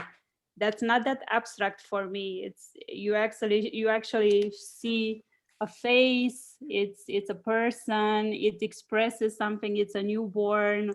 So it's charged a lot from a personal point of view, from a human point of view. But still, I think the symbol back there was bringing us together, was the same thing. Yeah. Yep. I want also to share my experience, and I believe it will be useful for the group, because I had some challenge to choose between two pictures. So I have chosen 2 pictures. And then we had a session of conversation between 2 pictures, like a boxing between them, who will be chosen at the end. So it was very interesting for me to have this conversation between them, and it helped me to understand really deeply what it is about. And after that, it stayed more connected to my real life. Maybe I can continue if you finish, Laura. Yeah. Okay, thank you. I was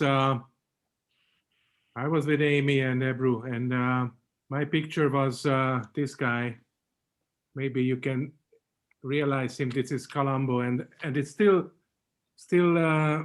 working here because it's about my life now, investigating and finding always dead bodies everywhere. I mean, in the company where I'm working, and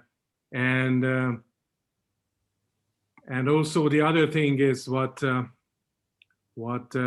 Amy asked me, that the one more thing, what Colombo was always saying, you know, there was always a one more thing. So that's how, you know, a very simple picture, a very simple thing, and it's actually a symbol or a person that everybody knows, and still now it means a very special things to me. So I'm just thinking, and these 2 ladies helped a lot to understand it. So that's how I'm in the process now to digest it.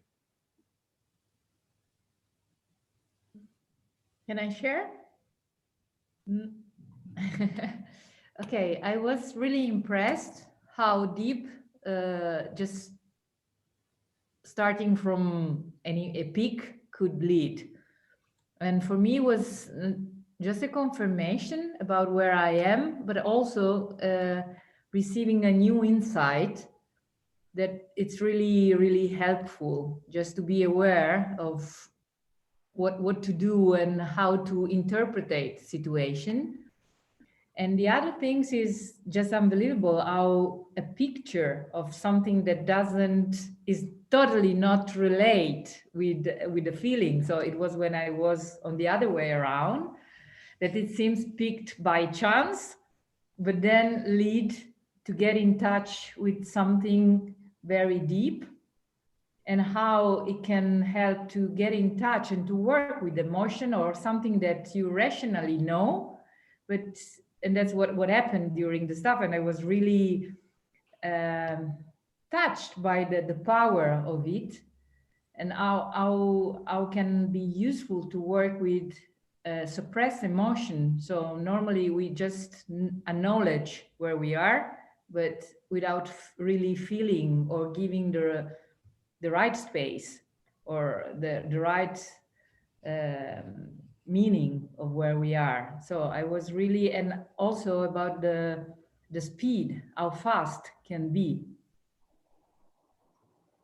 So I really loved, and also all the insight and the support we received, just where to go, and the suggestion we received during the coaching. So what to do with what is coming up, because you can really, and what you said at the beginning was really shown. So that is the coachee that leads.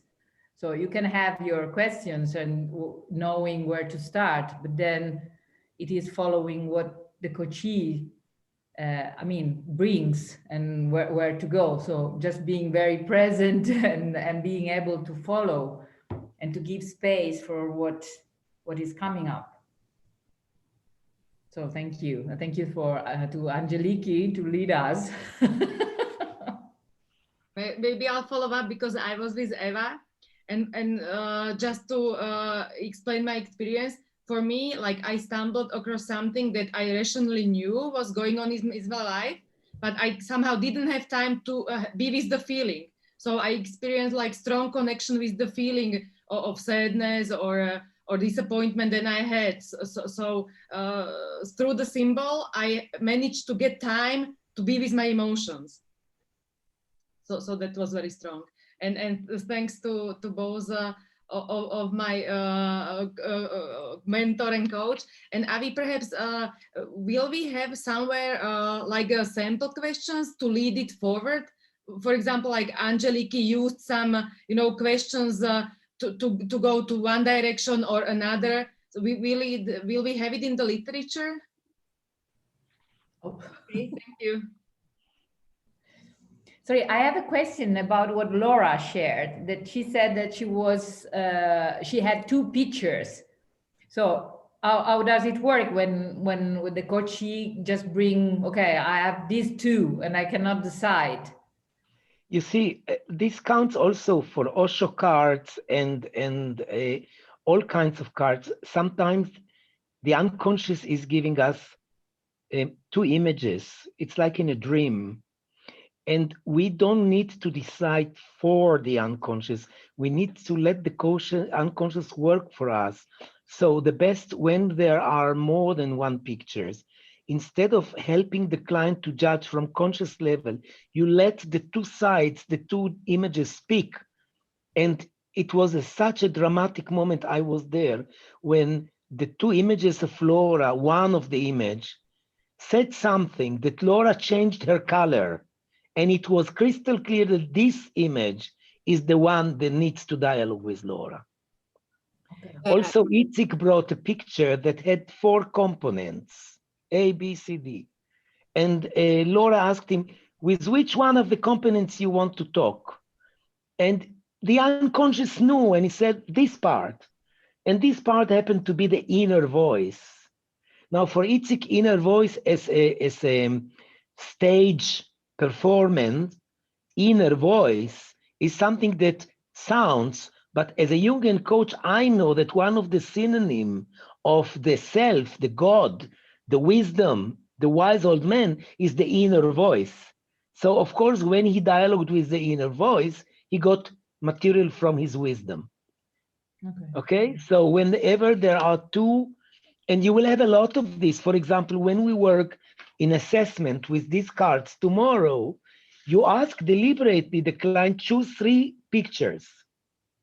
And then when you have 3 pictures, you ask which one you want to start with. And the unconscious will decide. Okay.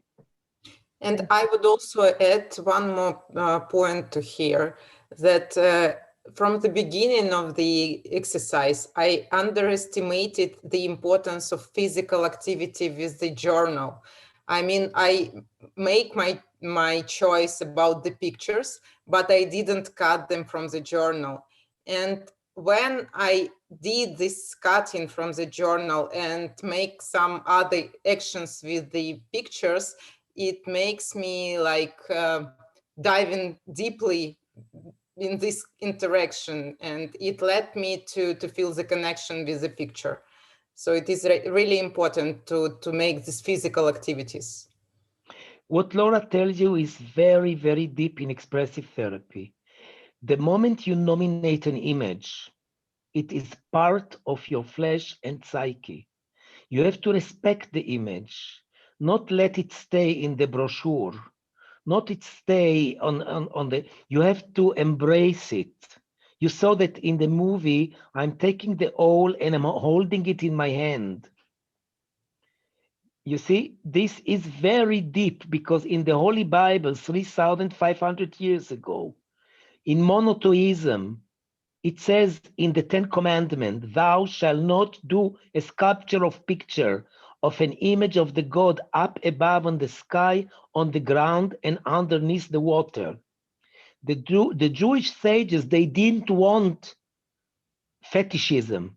They didn't want to have concretization of the monotheistic God, followed by Christianity that is only allowing saints to be painted and scenes from the Bible, and following Islam that is forbidden pictures in the mosque, only calligraphy. This means that they did understand, because you have to understand, before Judaism, there was paganic world. Now we modern people, we look at Paganic as if it is primitive, brutal, idiot, but it's not. The Paganic and following the Hellenic culture with all the Greek gods and the Indian mythology and the American Indian mythology and so on, this is so deep. Jung understood it. He said this is the mythos. This is the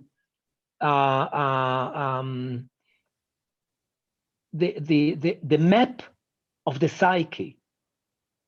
So don't underestimate one lousy, silly picture that you pick from a journal is a key to your psyche.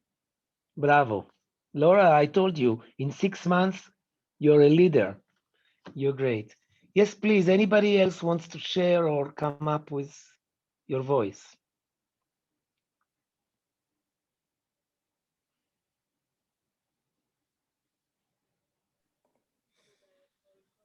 Do you need me to call your names? Yes, please, please. Okay. I was with Selina and Nuria, and we had all of us had this I think a great connection and very profound movements, I believe. But I wanted to speak about something else because what I found interesting was when I found the picture, when I found the photo, immediately I picked it because it was a diver. And the thing was, when I cut it out, when I tore it out because I couldn't use the scissors, so I tore it out. And when I had it and looked at it, immediately, I don't know how, but I went under the water and I felt this zen that I feel when I'm diving. And it's amazing because I remember that you actually have this trigger if you want to calm down or do something to calm yourself down. It was amazing how this photo immediately calmed me down. But then we started to exploring, and then I found other things as well. But this was very interesting to begin with, and this is what I wanted to share. I actually put myself with my being, entire being, I put myself under the water into that feeling when I'm diving and how I feel when I'm diving. Wow. This is called embodiment, and this is very strong. I think. Okay, may I ask a question? Sorry, Katerina, sorry. Go ahead. I connect with Yanya very much because the picture I found was a person dancing. So it was the second magazine I was going through because the first one didn't come up with anything and I was frustrated. And as soon as I saw that person having a movement, and he's a singer, he's a well-known singer, and he was dancing, and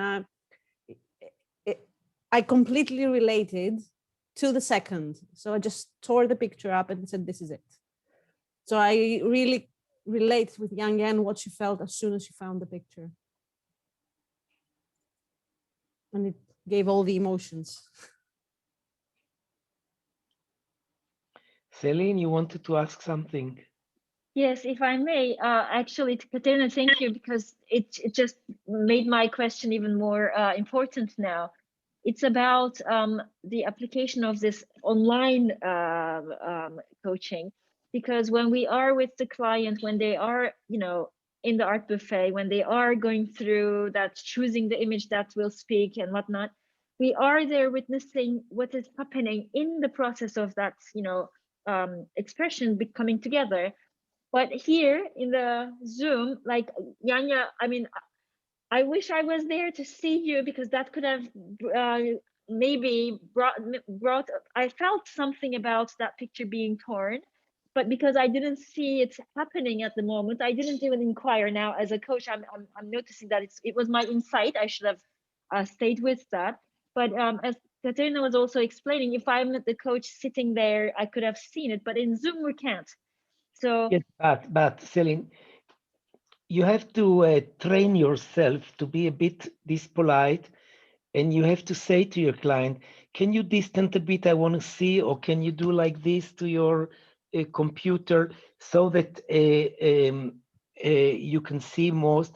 You have to breathe and ask your client to show you the picture and keep it for a while until you see and to observe. Let me tell you something.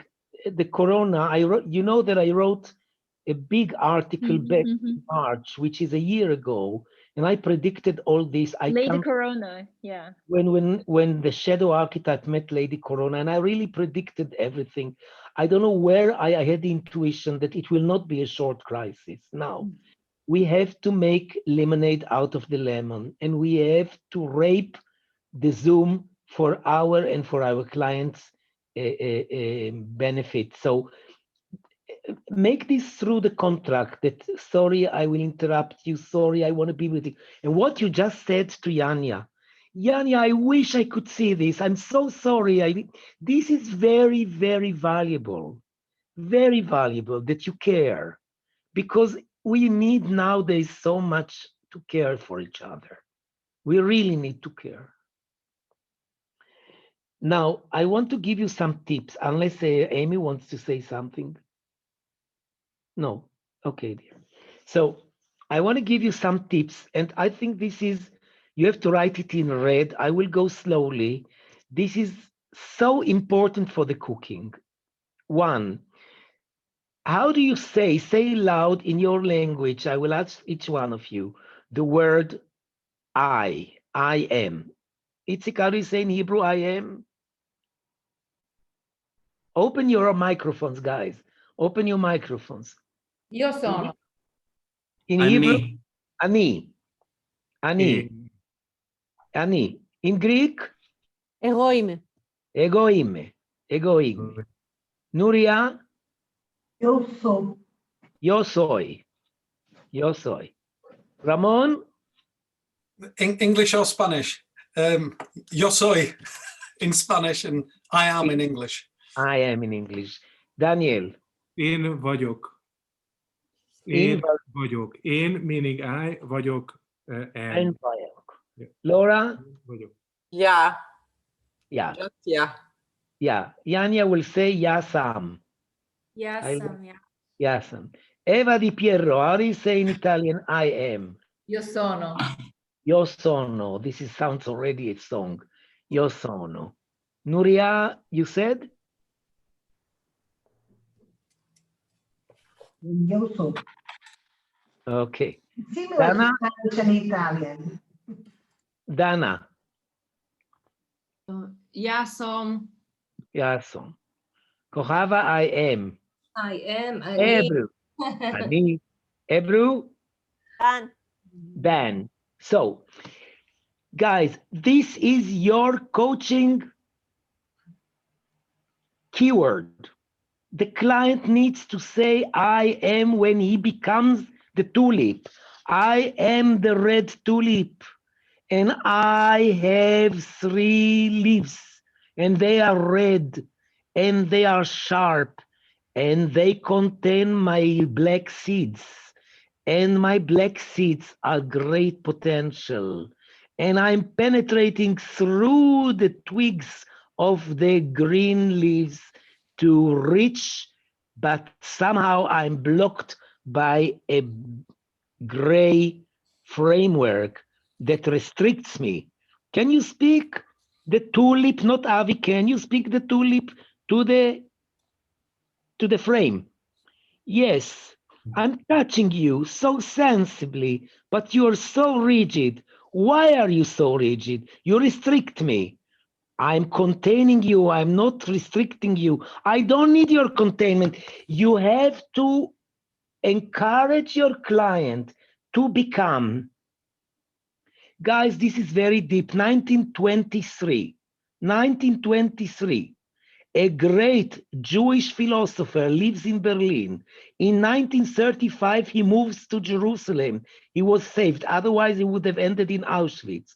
Martin Buber, existentialist, wrote the book I, Thou, where he explains that real connectedness is when you become your other. Now look how it is connected to the Eastern. I will tell you a Chinese story that I heard yesterday in the lecture. A lover comes to his wife, to his beloved, not wife. A lover comes to his beloved house and knocks on the door. And he hears a voice, who is it? And he says, me. And the door is not open. And he knocks and he said, who is it? And he says, me. And the door is not open. So he goes to the wise old Chinese. And he says, how come I went to my lover's house? I knock on the door and there was a voice, who is it? And I said, me. And they wouldn't open the door. He said, go to the desert, meditate 30 days fast. After he comes back, he knocks on the door and the voice says, who is it? And he says, you. So the door is open. He gave up on his ego. So when you become the object that was chosen by your unconscious, then you revive the existence of your unconscious. Please work with your client. I am in their language. This is comment 1. Very important comment number 2. When your coachee works hard in the dialogue between himself, and it can be not only the picture, but for example, let's say I chose this picture and this is persona. And you encourage the client to speak to the persona.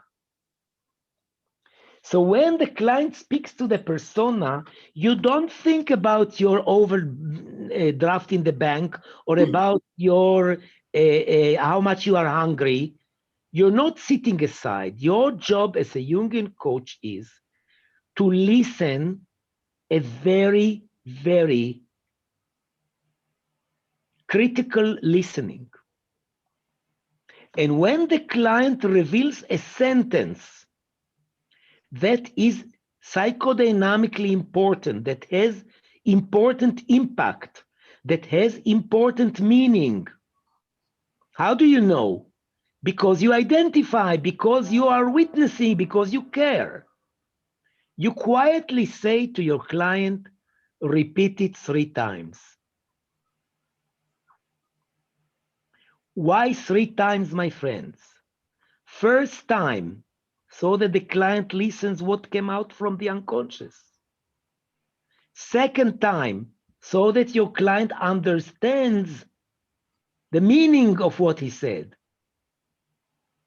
Third time, so that your client will validate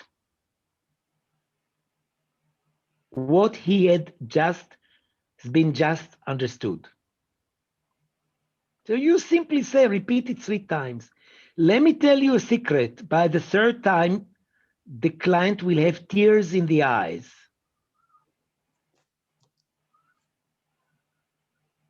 Now, for you to remember this, I will tell you a short story. After I divorced, I had this crisis that you leave home and you feel that you want to die. And my son said to me, the eldest son, Dad, let's go to Sinai and you will learn how to dive.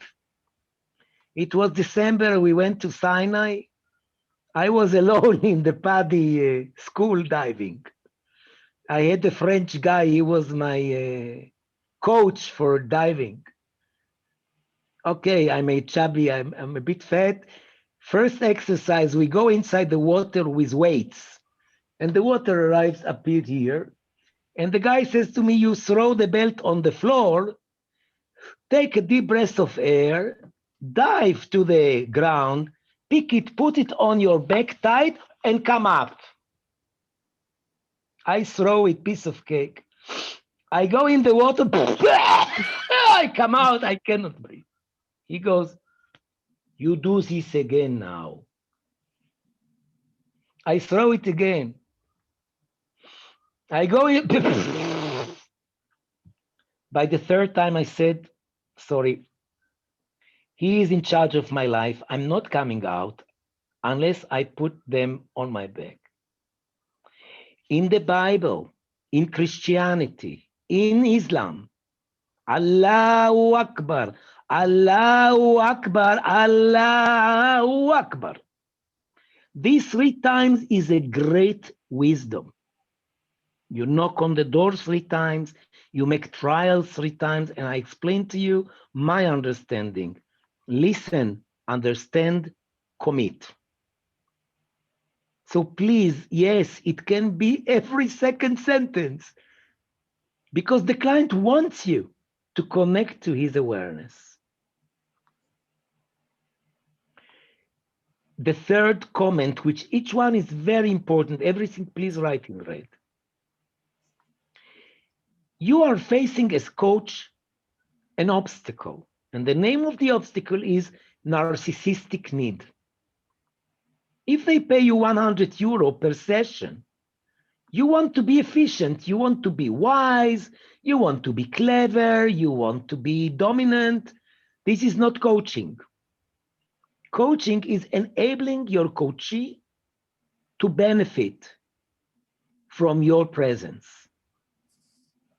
Please, I beg you, do not dialogue with your client intellectually about the choice of the symbol. Do not interview your client. Yes, you have to ask from conscious level, why did you choose? But I'm telling you, the explanation is only a partial truth. The wisdom lies in the dialogue with the image, not in the talk and the interview, because this is staying on the conscious level and it's not Jungian coaching. It's parallel to a client coming with a dream. I always say to my clients, if you ever have a dream, it gets priority to everything, because the dream is a package, Amazon package that comes from the unconscious. It's a surprise to challenge you, and we will deal with dreams. Now, look at my ears. On my left ear, I have an earring. On my right, I don't. Whenever I encourage my clients to dialogue between them and the image, if it's a lady, usually they have an earring, you say to the lady, can you please take off one earring so that she feels that this is a different side? And I encourage my client in Zoom to have a rolling chair. And then when I talk, this is the tulip, and this is Avi. And this is the tulip, and this is Avi. And this is Avi speaking to the coach. So use physical movement. Why? Emotionally, it's very difficult for the client to dive to the unconscious. So changing position helps for the client to speak with himself, not with you. Don't let them look at you. I say to my clients deliberately, I'm with you 100%. Dialogue between yourself and the card, yourself and the image. And then, of course, we elaborate it face to face. Now, in order to deepen the dialogue or to accelerate the dialogue, you as a coach, you can stop the process. And when you talk, you have to be responsible to whom you're talking. Are you talking to Avi or you are talking to the tulip? Because if I speak to the tulip, I say, Avi, turn around. And then I speak to this side that I am, like, for example, if you see that the unconscious is not helping, as a coach, you can say, hey, why don't you tell him? Tell him, you want to say to him, he can tolerate it. But if you speak to the client, turn around.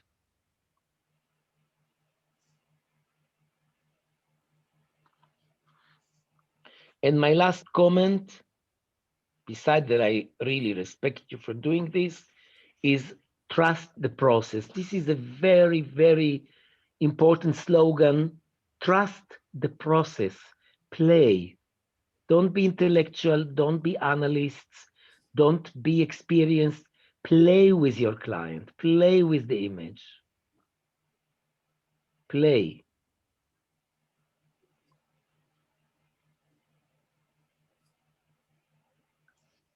So if I would love to have one volunteer to do a 10-minute a brief session to wrap up all this knowledge, and then we will go into the presentation, your booklet, and we will play a little bit with understanding the psychology behind symbolism. Who volunteers?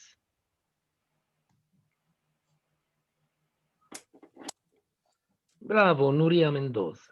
But be sure that your speaker is good because I'm old. Okay, so I It's just put the computer a little bit Hey, higher. bravo, bravo, bravo, I hear you. Okay. So, show me the pictures you chose and explain to me how, in your opinion, it connects to a dilemma or a problem that you have these days. When you show it to me, let me look at it. We all look at it. Okay. I take it from the paper, but then I stick it to my notebook. So can I do like this? Because I just... Yeah. Is it very brutal if I will kindly ask you to tear it off and just have the image stand for itself? Thereafter, you will put some more glue and we will apologize. Okay. We need it vivid.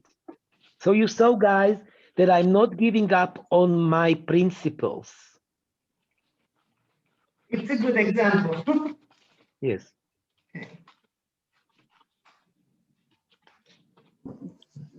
Okay. Now it's...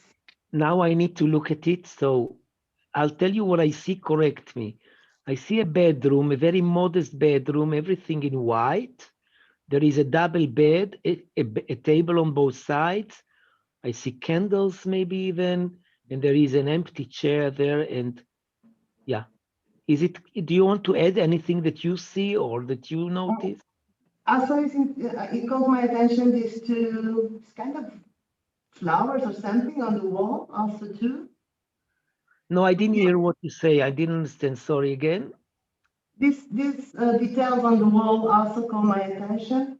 Yeah, tell me what it is. It's kind of a vase with flowers. One of it is two flowers, maybe like this bigger, and the other one is just one.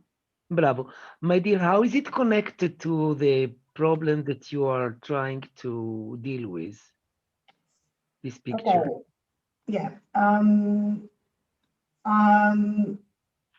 separate from my husband because of Corona from 1 year now.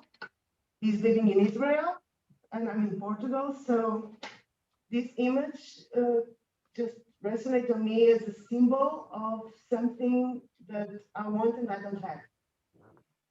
You would have liked to unite with him? Sorry? Would you like to unite with him? I would love to. It's my first goal in life in this moment. The answer is absolutely yes. The answer is absolutely yes. Okay, okay, okay. Wow. And tell me, dear, wow, I start crying, shit. And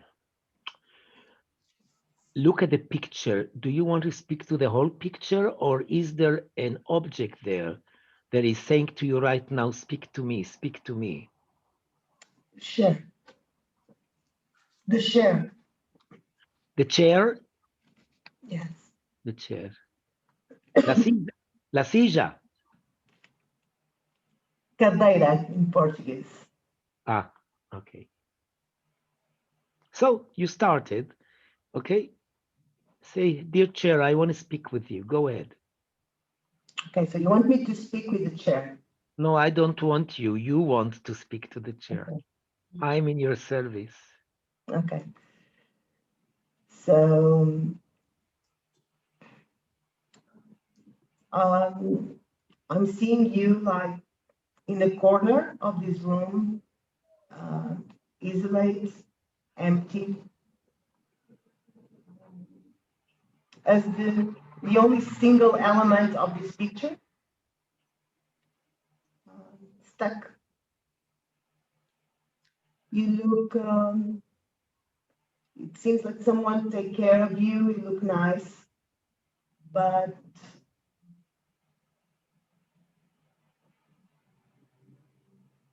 it doesn't seem stable. Repeat it 3 times. You look nice, but you don't seem stable. Repeat it 3 times. You look nice, but you don't seem stable. It's You allowed. look nice, but you don't seem stable. One more time. You look nice, but you don't seem stable. Yeah. Now take a deep breath of air. Turn a little bit with your chair, and while turning, you become the chair. Bravo. So the chair said to Nuria,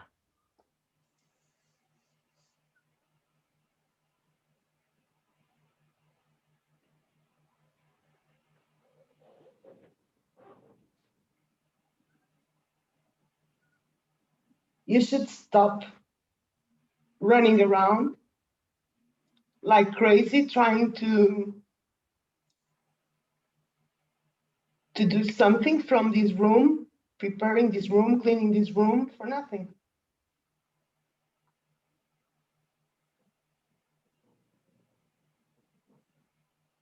You should take care of yourself like I take care of myself. repeat it 3 times. You should take care of yourself like I'm taking care of myself. You should take care of yourself like I take care of myself. You should take care of yourself like I take care of myself. Turn around, you become Nuria.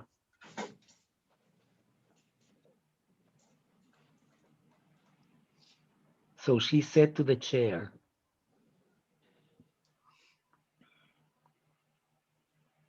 It's easy for you to say that because you are just a shell and you have no feelings and you are not in love. but tell him I'm in love and I have feelings. I'm in love and I have feelings. And this is my way of taking care of this situation. It's the best way I found until now to deal with this. Turn around, so the chair said to Nuria,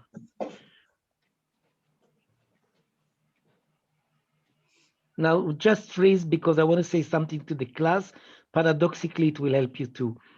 Don't expect a one round insight.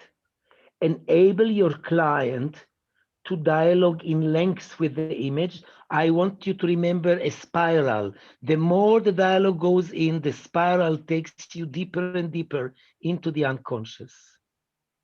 Okay? Remember that how a frog is turning milk into cheese, it works with the fin again and again and again and again, and then it becomes cheese and it jumps out from the milk. So be patient. So the chair said to Nuria,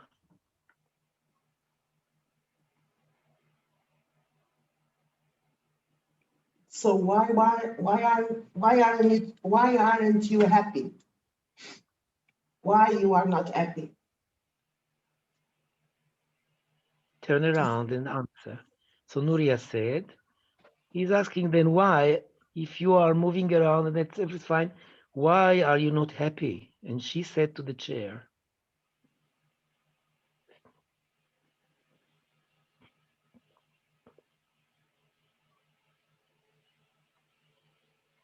Because I don't know what to do and I feel stuck. repeat it 3 times, I feel stuck. I feel stuck. I feel stuck. I feel stuck. So the chair said,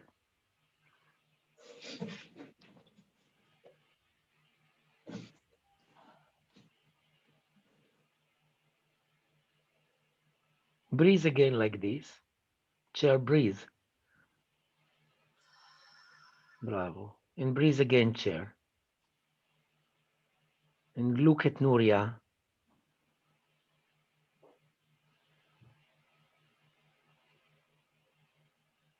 And let me just tell Chair who you are as much as I know of symbolism.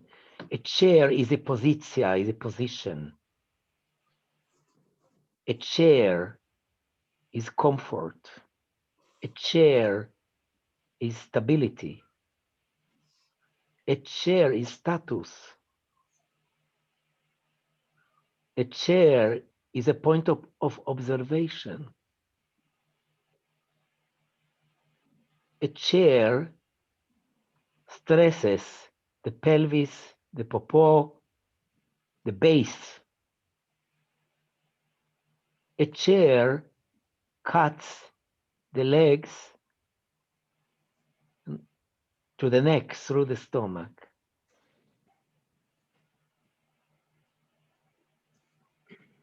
So the chair said to Nuria,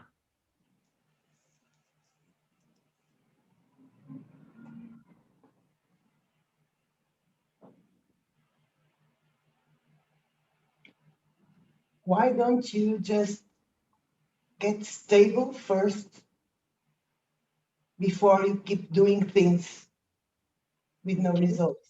can you tell her what you mean when you say get stable? Tell her. When I tell you stay stable, I mean.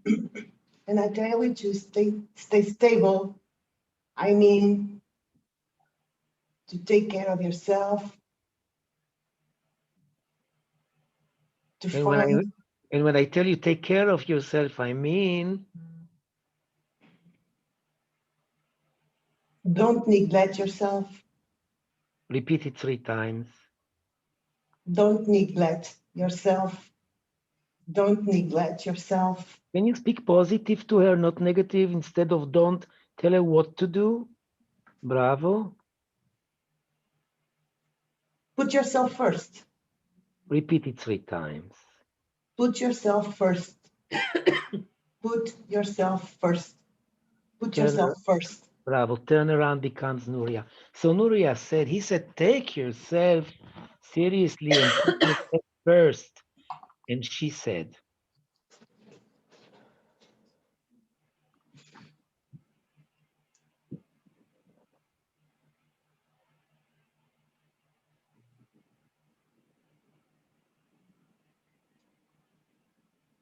you're right. We cannot give what we don't have, and I'm not taking care of myself. I need to take care of myself. I want to take care of myself. bravo. Look at me. Look at me. Look at me.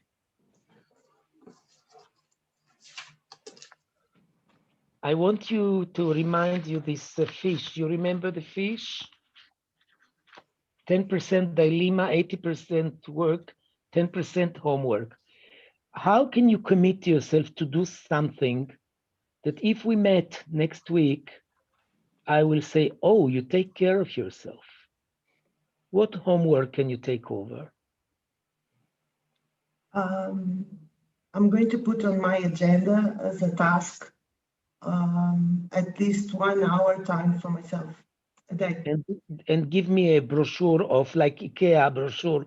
What can you do for taking care for Nuria? After this reflection, everything that can make me more stable, like, I don't know, going for a walk in the nature, read a 1, nice book. 2. Be a little more with friends that can empower me. Is it a good idea to have a diary and send me twice a week activities? Do you need me to be in the horizon so that you can write to me how you take care so that we will collect a collectia of Nuria taking care after herself? Yeah. Yeah. Give yourself a mark between 1 to 5. How much do you grade yourself for this work? I will give a 4. Muy I'm lindo. exigent. So part of me is exigent. No, I think it was very. I think people want to acknowledge you. So don't answer, just breathe in what you will hear from people. It is inspiring, so inspiring and so brave of you to be able, first of all, to expose yourself in front of us. More than that, being able to communicate with your inner self. You're really brave and strong.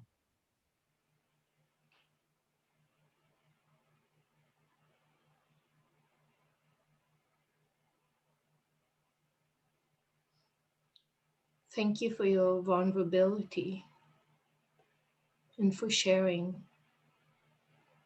It was very courageous. Thank you. You are such a beautiful soul. I'm sorry you have to go through this. I'm deeply touched with your case, and I'm really thankful for you, for your openness and for your being yourself.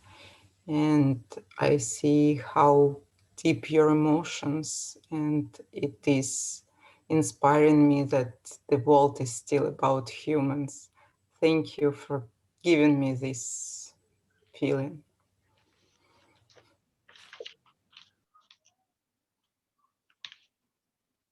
Nuria, I see in my list that Celine is your mentor, and we are so grateful that she's here, and she will know how to accompany you.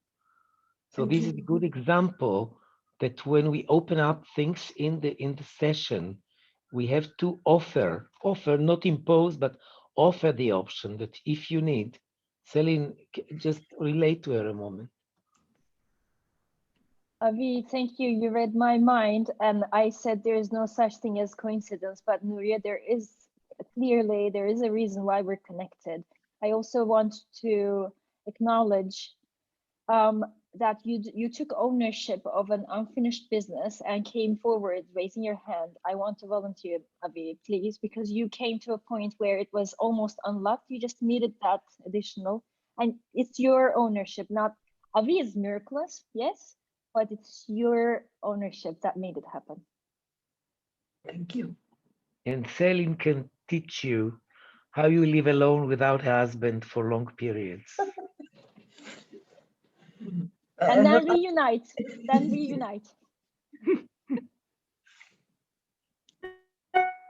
Many times. One husband.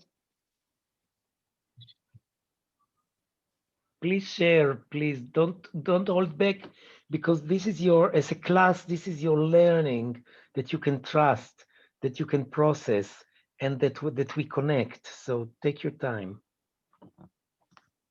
Nuria, I'm so happy that you volunteered with Avi, because we didn't finish at all. And I have to admit, while we were working, I was just, what would Avi say? What would Avi ask? What would he do? It was overwhelming for all of us. And thank you, Nuria, for that, for sharing and for your tears. And again, I am sorry you have to go through this. Nuria, that was a holy moment that we got to witness. And I'm so grateful for you showing up in that moment that way. And what I'm seeing is that you're already taking care of yourself. You've begun the process. You just demonstrated that. You're advocating for yourself. You're in this class and you're doing this work, and you volunteered, you raised your hand. You're on your way.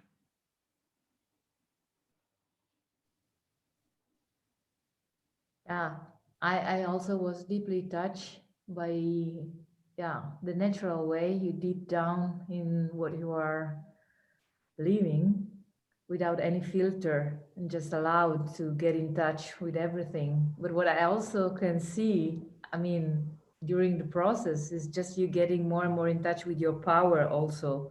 So from the beginning to the end, there was a big difference.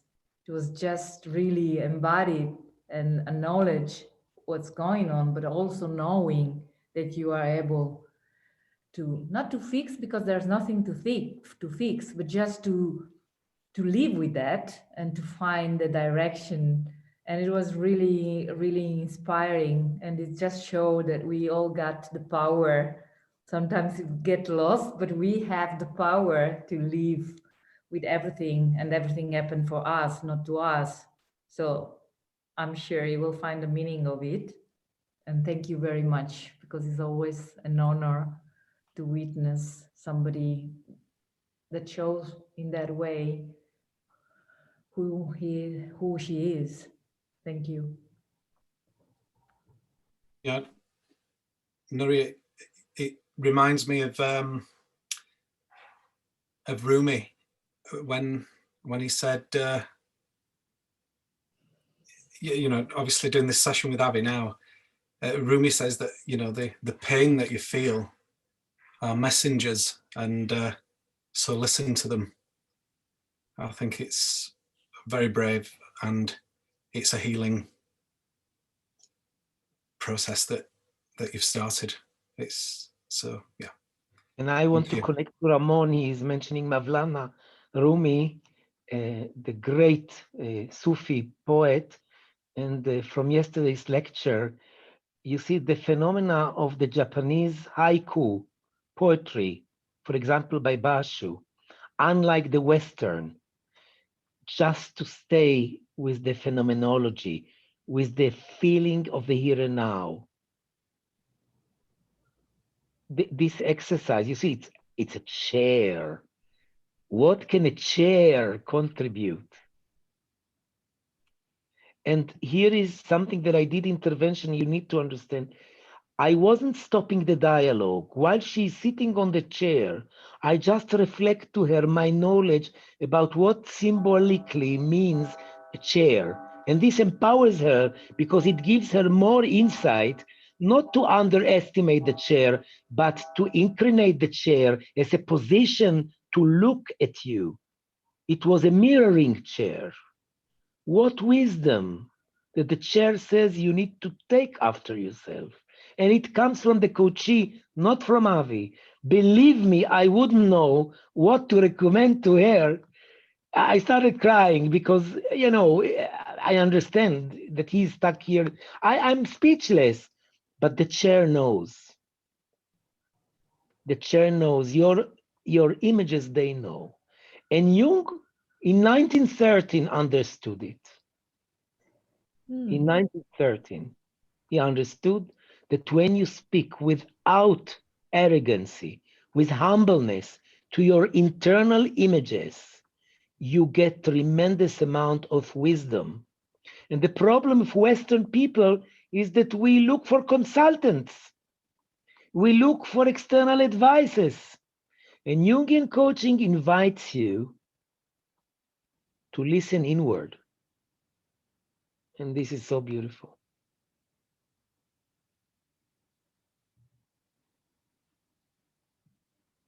Shall we dive into theory, little learning, or? Can I just comment two things? Always.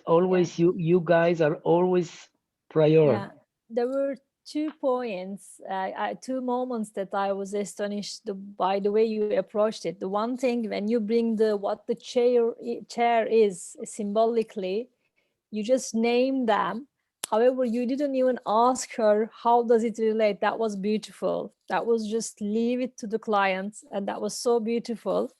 And the other one is when she was coming with, Nuria was saying, you know, what she doesn't have, you ask for affirmative way of expressing herself. That was also beautiful. And you connected with the commitment. I love that. Thank you very much. Yes. Ave, sorry, just very quickly, Roxana and I didn't have a mentor in the session, but I think we managed to do it properly. Yeah, I will assure that you will have.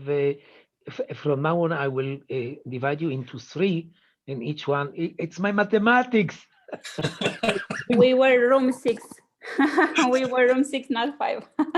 So first, I kicked I kicked somebody out, Nuria or somebody, in order to, yeah, I will improve. I'm sorry. It's good, it's all right. I will improve. Avi? Yes, dear. I need a 3-minute break because my cat threw up on my desk and I have to clean it up. Okay, I think it's good because we are going into another state of mind, but you will see how I will take your exercises and dumpling them into the theory now, and the theory will be very illuminated for you. So what we're going to do now in the next hour, we will dive into understanding the Jungian approach to symbolism, the Jungian approach. So Amy, it's 9:05, and we will continue here 9:15 in 10 minutes. Thank you.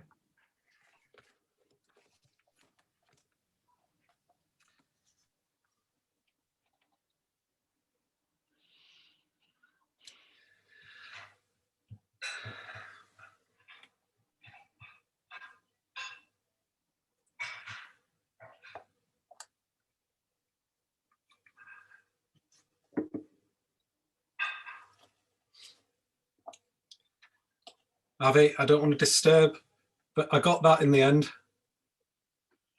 What is this? Answer to Job. Bravo, bravo, bravo. On your recommendation last week. Good. You take me seriously, it's good. Yeah.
Where do you live? In Portugal?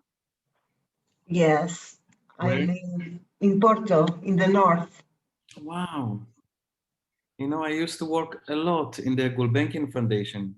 No, Really? so Gulbenkian Fundação. Yeah, so nearby for me. Many, many Very times nice. for 10 years. Yes. Oh, it's beautiful. Incredible. How much this world is so small and I have a very intimate friend. He's an author, Richard Zimler. He wrote the book, The Last Kabbalist of Lisbon, and other 5 books. An amazing guy. Yeah. Yeah. After Corona, we do a seminar in Portugal. I'm open to that, and I think it will be a great success. We need this here. Thank you. Avi, you will not want to be back. It's a beautiful country. Yeah. Gorgeous. And I'm a good host, so. Many Israelis in Portugal. Yes, we have Many a big Israelis community here. got Portugal a passport. It's ridiculous, this. Okay, guys, come back to me.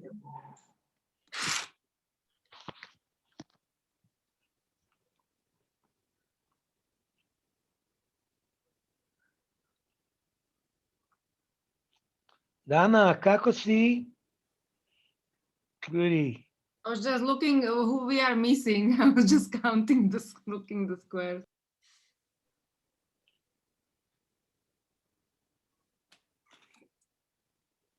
Okay, so I'm using the presentation, but the presentation is supposedly almost identical to your brochures. I recommend that you watch your brochures because you would like to write comments. You have a left column in the brochure with line like a copybook to fill up comments.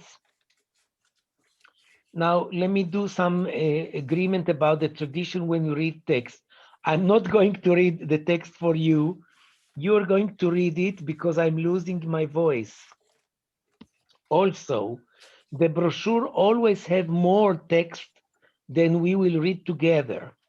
So you will do your making up later during the weeks between one module to another, but nevertheless, we will cover everything that is very important.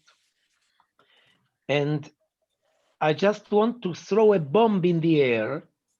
And the bomb says that according to Jungian psychology, a symbol is whatever a person gives meaning to. So for me, this can be China. And for somebody else, this can be grippe or sickness. Yeah, the Greeks, you know, chronon. She will join us, I'm sure. Also, Selin is feeding her son, maybe. Yeah, supper time, huh? In England. What did you cook for Alp? I knew you will kill us. What does it symbolize for you? So I'm sharing with you the brochure and the presentation. So I need a volunteer to read. We will start with Amy because I trust her English, but then we will move to others very soon.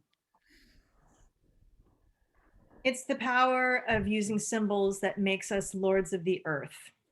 Langer, 1947. Yeah, and why this? Because animals cannot attribute meaning. Yeah, so animals cannot attribute meaning, and this is the added value of us over animals. Amy, just give this slide, please. Symbolic thought. Symbolic thought is the representation of reality through the use of abstract concepts such as words, gestures, and numbers. Symbolic thought is generally present in most children by the age of 18 months, when signs and symbols, signifiers, are used reliably to refer to concrete objects, events, and behaviors, significates. So what you want to learn in the vocabulary of the theory is that a symbol is representation of reality, something that you see in reality, like in the journal, there was a picture, and you attribute it abstract concept. For example, chair became consultant. So for Nuria, whenever there is an empty white chair, it turns symbolically into a symbol. And this phenomena, psychological phenomena, that they take a signifier that is signifying the significate. This child, this baby, he is imitating his mother taking him with the trolley. So he is now in a symbolic state of being mama. He attributes the experience. Is he aware of it? Yes, and this is the joy. The joy is, this is the age of 1 year and a half. The joy is that he feels that he is big. And he is caring, although usually he's being carried. I think you will understand it better in this picture. According to Jean Piaget, this is a psychologist from the 60s, 1960. According to Jean Piaget, imitation plays an important role in development of symbolic thought because the child is able to imagine behaviors observed in the past and to recreate them and imitate behaviors. Thus, a repertoire of signifiers is built that becomes connected to the significates through assimilation of events and actions to those signifiers. You see this little girl, she feels she is a mama, she reads a story to this doll, but this is a replica of what happens with her. Now, how is this connected to coaching? You are entitled to ask. Why do I teach you symbolic thinking? Listen, it's the end of this lecture, but I want to put it in the beginning.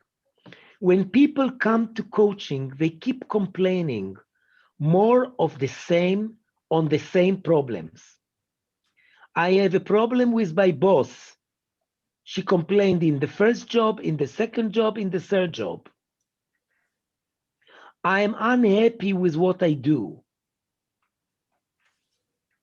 I wish I could take off weight.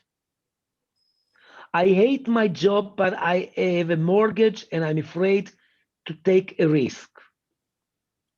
If you stick to the concrete, you cannot move your client. Your client needs to shift to see the problem symbolically, because by this you generalize. For example, if I go again and again to Nuria's example, it's not the first time that she's stuck in life. If she thinks about it symbolically now, she understands that she needs to take care about herself. Now, the chair became a symbol for a different position to look at life. The chair is our ally now. The chair as a symbol. For what? For a different point of view. So if she comes to me to coaching 2 weeks from now with a totally different problem, I can say what the chair says to you. And by this, we are accumulating a repertoire of symbols, and they are the internal coaches. The collectia of the symbols that the client is experiencing in the Jungian coaching turn into internal coaches. What your chair is telling you, what the pipe is telling you, what the inner voice is telling you. The symbols are able to generalize problems and help you out to be wise with different aspects of your difficulties.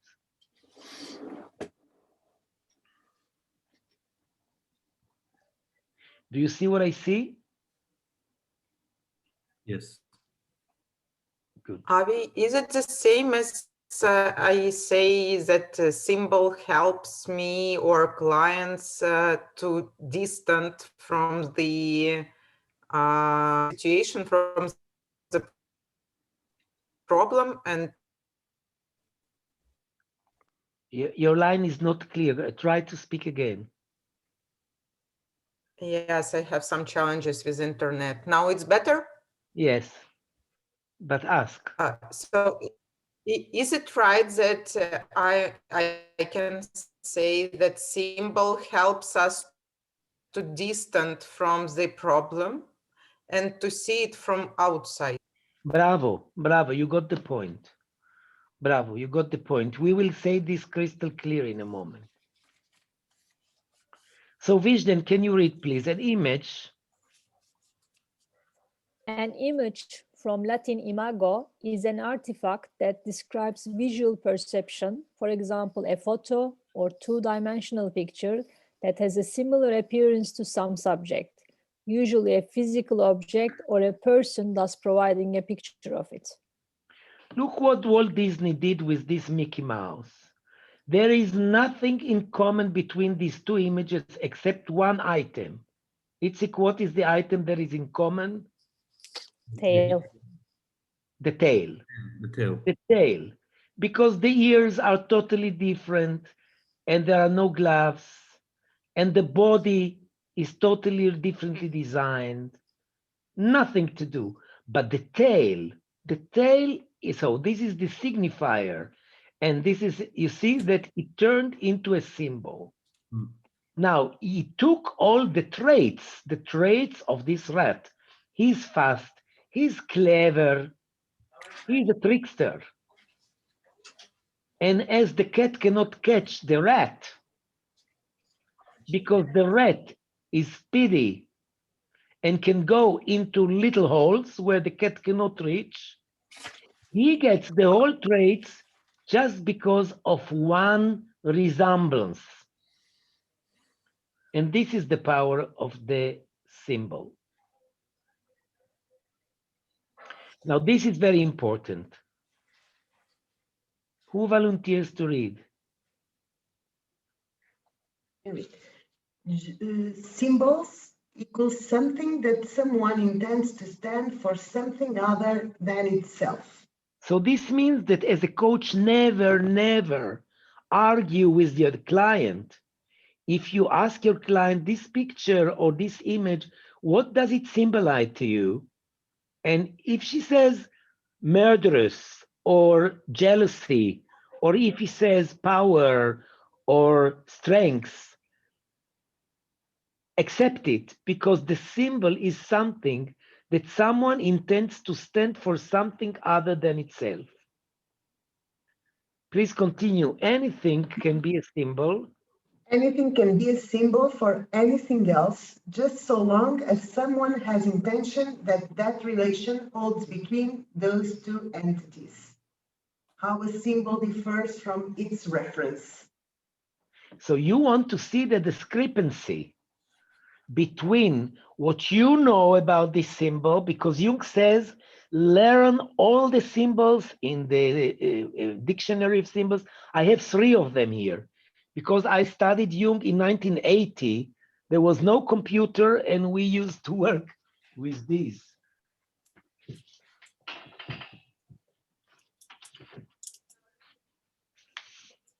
Which I advise you to buy. Now you can buy them in very cheap. Dictionary of Symbols by Penguin. And this one is written already, Dictionary by Sirlot.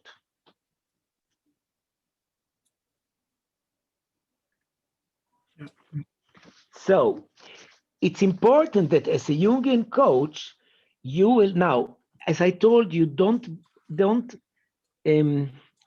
overlook at your client. Open a book, Read, look, search, ask your client to read. Nowadays, Google also tells you, if you write a unicorn, the Google will tell you. Usually you run, it will tell you.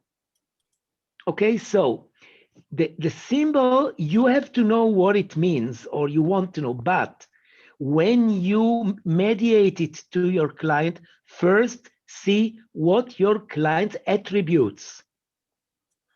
Then you can discuss with your client the discrepancy between what culture or tradition or knowledge or fairy tales tell you about this symbol and what your client invented. Now, here is a very, very important practical point. The client is always right. Don't impose, please write this in red, don't impose the dictionary on your client, the opposite. Try to challenge your brain. How come my client interprets it so differently to the traditional interpretation? This will give you wisdom about your client.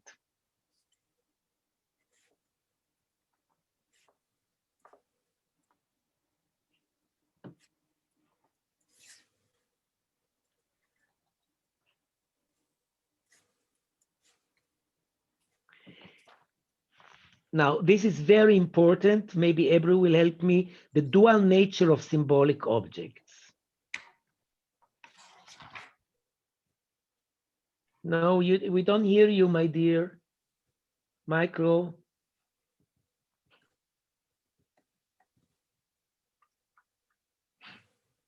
Yuck.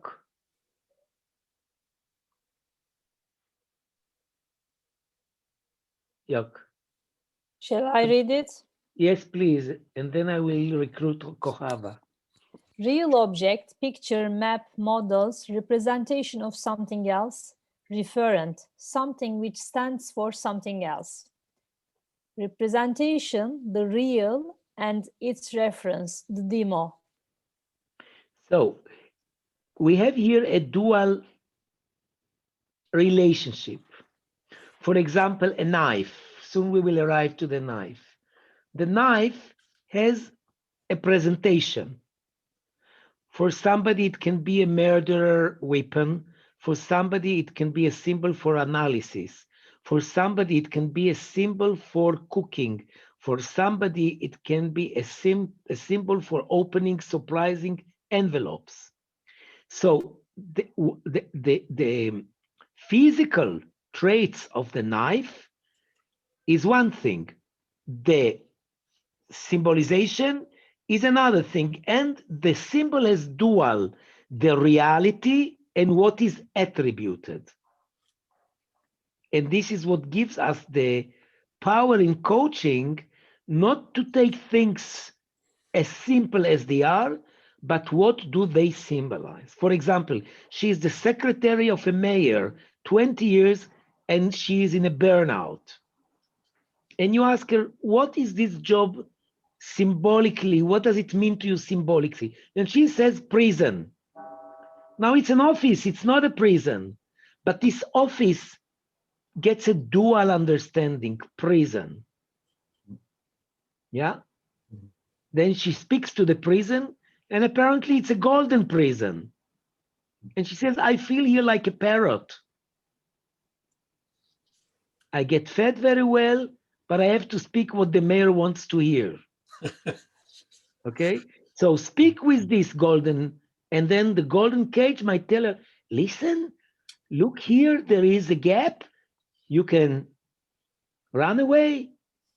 So look at the reality and look at the symbolic attribution.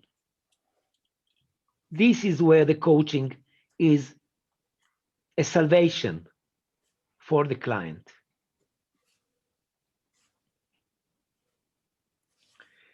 Kohava from New York.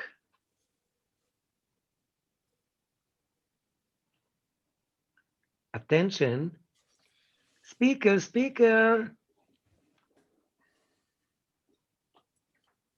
Attention to the symbol object itself enable lifting it to something else.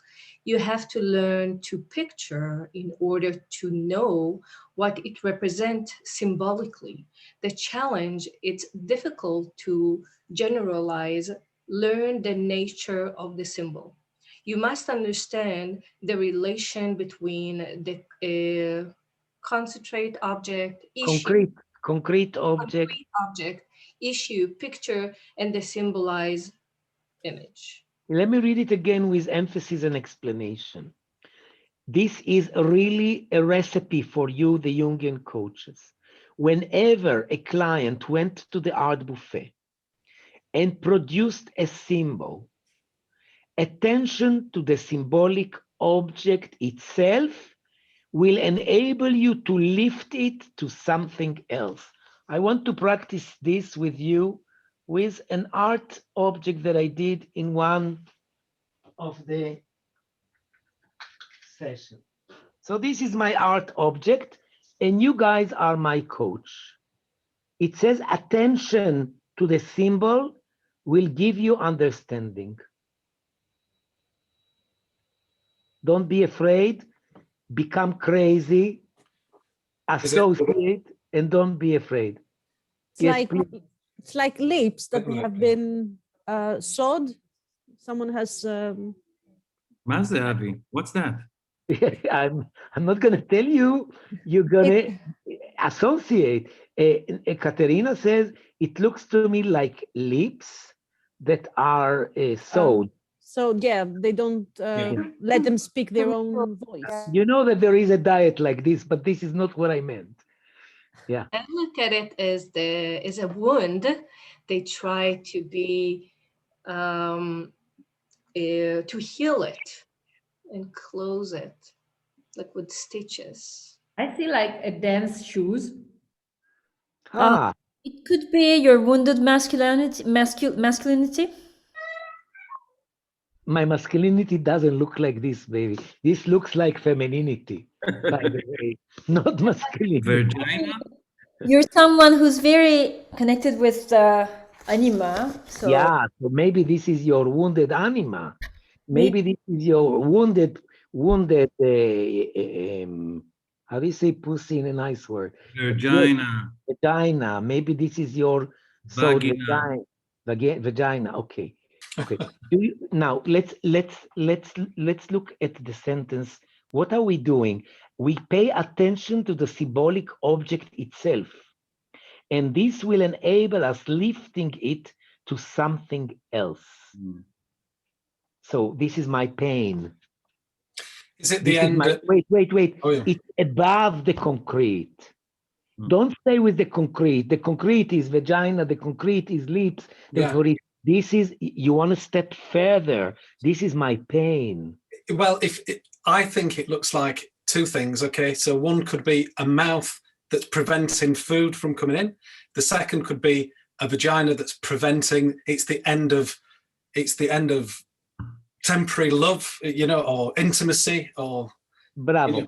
Let's see, Roman, what did you learn from me today? In this case, I'm your coachee, you are my coach, and you don't know what it represents. You can ask me, right? And I say, but what is the best thing to do, Roman? What would you encourage me to do now? With that symbol? Yes, I taught you a technique today. Why did you choose this? No, this is not what I was teaching you. Why go to psychoanalysis, not to coaching? Yeah. What does the picture, Yeah, what does it mean to you? No, I am this. Bravo, Caterina. Okay. Ego in me. I am Avi's wound, and the moment I become this, you will understand exactly what it means to me. So I'm Avi's wound. And although they put stitches on me, I don't want to recover. I am open, I am cut, and I feel terrible. Okay? Don't interview your client. Let your client speak his psyche out loud. Write it in yellow, in gold, in red. Don't interview. Let your client speak. You will understand, and then do the sharing. Attention to the symbolic object will enable you to lift it to something else. You have to learn the picture. Tell me, what do you see, Nuria, in the picture? You do, I was registering everything, and then Nuria said, no, but there is another thing. There are flowers there. So she helped me to learn the picture in order to know what it represents symbolically.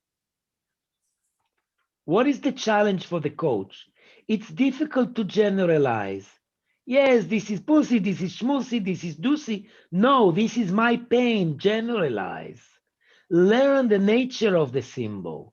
It's flexible, it's pink. You must understand the relationship between the concrete, the wound, and what it symbolizes.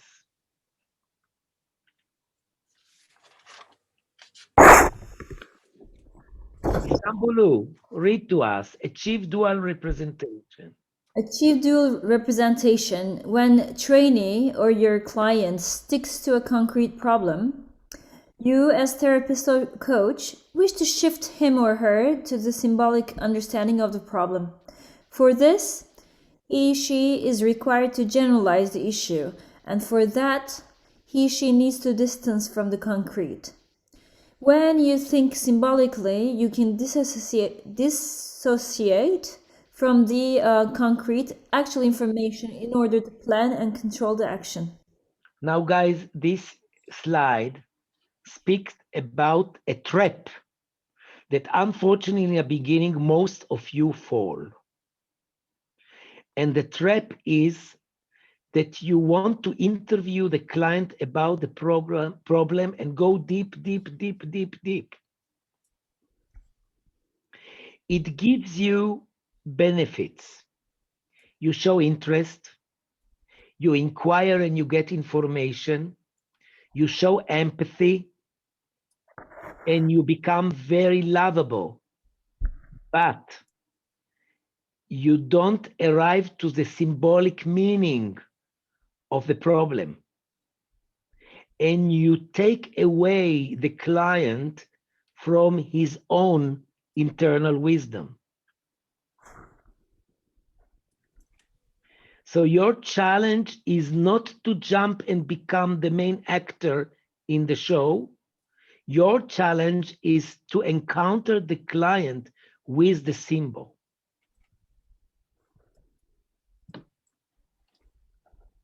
Eva, capito? Yes, ho capito, but I just, I think you will explain us just the steps, because the clients come with an issue, a problem, a dilemma, okay, which is very concrete. So you learned today that the first, by the way, I'm a trickster, I'm sophisticated. I'm teaching you how to build a first session in coaching. First session in coaching, you listen to your client's dilemma and you say, I have a pile of journals here, or you prepare journals, choose a picture and dialogue. This is stage one. Tomorrow we will learn three assessment tools. One from the conscious level, one from the unconscious level, and one from the middle. And after that, when the client went, because you want to earn, you want to make your living, you don't want to bring your client in a solution in a one session. So first session is getting to know you, touching the dilemma, working a bit as I did with Nuria, and when do we meet again? Okay, but in the first session, this we will speak tomorrow, you are very, very interested to know the potential of your client. What we call in Jungian coaching, the ego forces. But this is for tomorrow, or maybe tonight, we will see. But you don't want to dive into the unconscious with your client if you don't know with whom you're dealing. You have to be sure that your client is a powerful person. And in order to assess the power of the personality, we have 3 Jungian tools. The archetype cards, the pizza, and the who am I. This we will practice tomorrow. Okay? We want to go a bit more with the symbolism.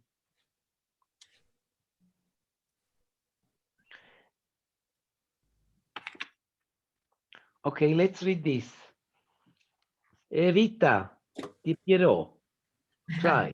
And Kastler sees the symbols as the key to human nature, and man is a creature which creates symbols.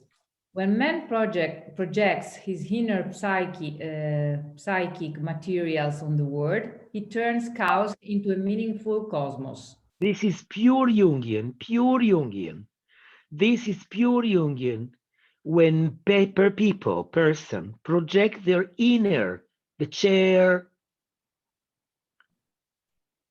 the inner psychic material on the world, an inner psychic material, gracias a Dios, thank God, they come to us on the conscious level as visuals.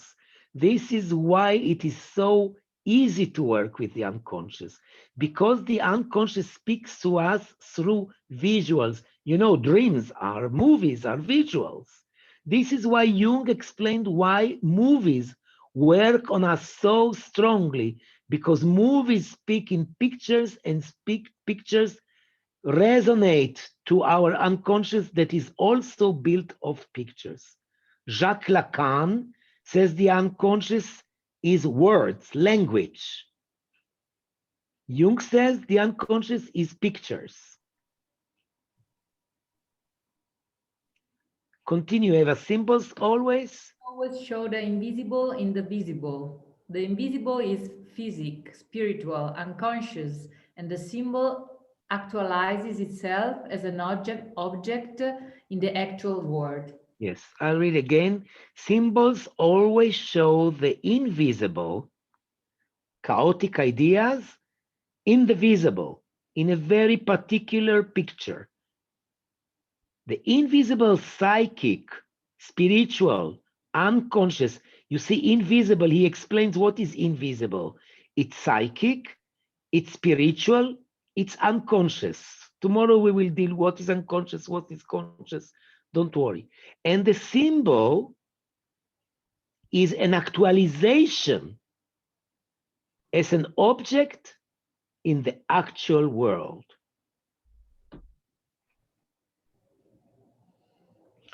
So now look at this picture and follow me. If you don't understand, say stop and ask me. This is the model of the iceberg. You see that all what you know and you are aware, all your wisdom, all your knowledge, all what you think, all what you feel, all what you sense is only 20% on the conscious level, your thoughts and perceptions, your conscious awareness. Again, because the monotheistic religions wanted us to stay on the conscious level because they wanted to possess God. They call it, in the Western, they call it the God of the clock. God is the clockman. He created the world. He owns the knowledge. Who are the agents of God? The priests, the archbishops. They know. And who are you? Ignorant. They will instruct you. You go to the confession. Same with the Jews. The rabbi will tell you. The Qadi, Hakim will tell you. Unlike the East, where you have the knowledge inside you, you are God. Yes, in Judaism, the Hasidic movement opposed this and said that every person has a spirit of God. The alchemist in Christianity created this alternative option. The Sufi created the alternative for the Islam.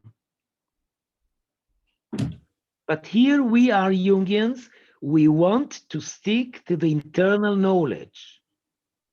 And look how rich is the unconscious, according to Jung. We have here the mechanism of defense. This black line is your enemy because the client is afraid to dive. We have the subconscious, preconscious, which is memories and stored knowledge. And here we have the unconscious level. Here lie the archetypes. But according to Jung, there is also a deep level that is called collective unconscious. Collective unconscious is the psychologist Carl Jung named the level of this collective unconscious because it includes the international wisdom. So, for example, in order to take this abstract, we will deal with it later, but to give you just an understanding. The corona pandemic that endures now a year is slowly absorbed in our collective unconscious. And when Nuria speaks about separation, loneliness, solitude, stuckness, we are shivering because it resonates. It's like when I click the pedal on my piano and I play one do, all the do is trembling, acoustics. This is the collective unconscious. Things that human beings have in common. Read my article about when the shadow met Lady Corona. We were arrogant. We trusted in science. We wandered in the world with a lot of safetiness. The biggest disaster would have been a crash of an airplane. How many died? 300. Only in Israel, 5,000 died in a year, only from Corona. How many airplanes? We never had, they say it's a pandemic, 150 years, there was no such a thing. We never had a feeling of worldwide mass extermination. The worst was Hiroshima, September 11. Now we are busy that our children are chaotic nowadays. As a Jungian analyst, as a Jungian, I am afraid not about our children. I'm afraid about their fears because parents lost security. We do not give our children safetiness, psychological safetiness, because the collective unconscious is troubling us now.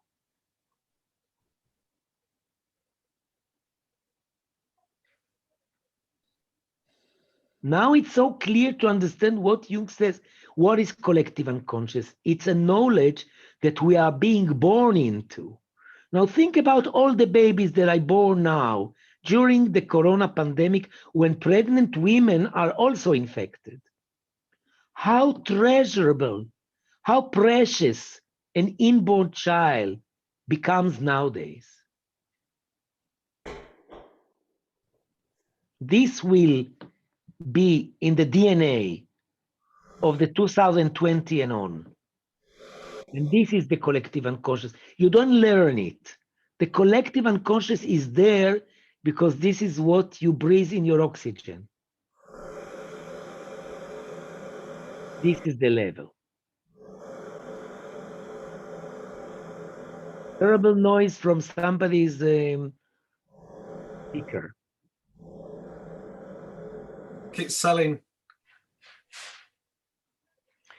Okay, Roman, can you read? The symbol is a common fruit. Yeah.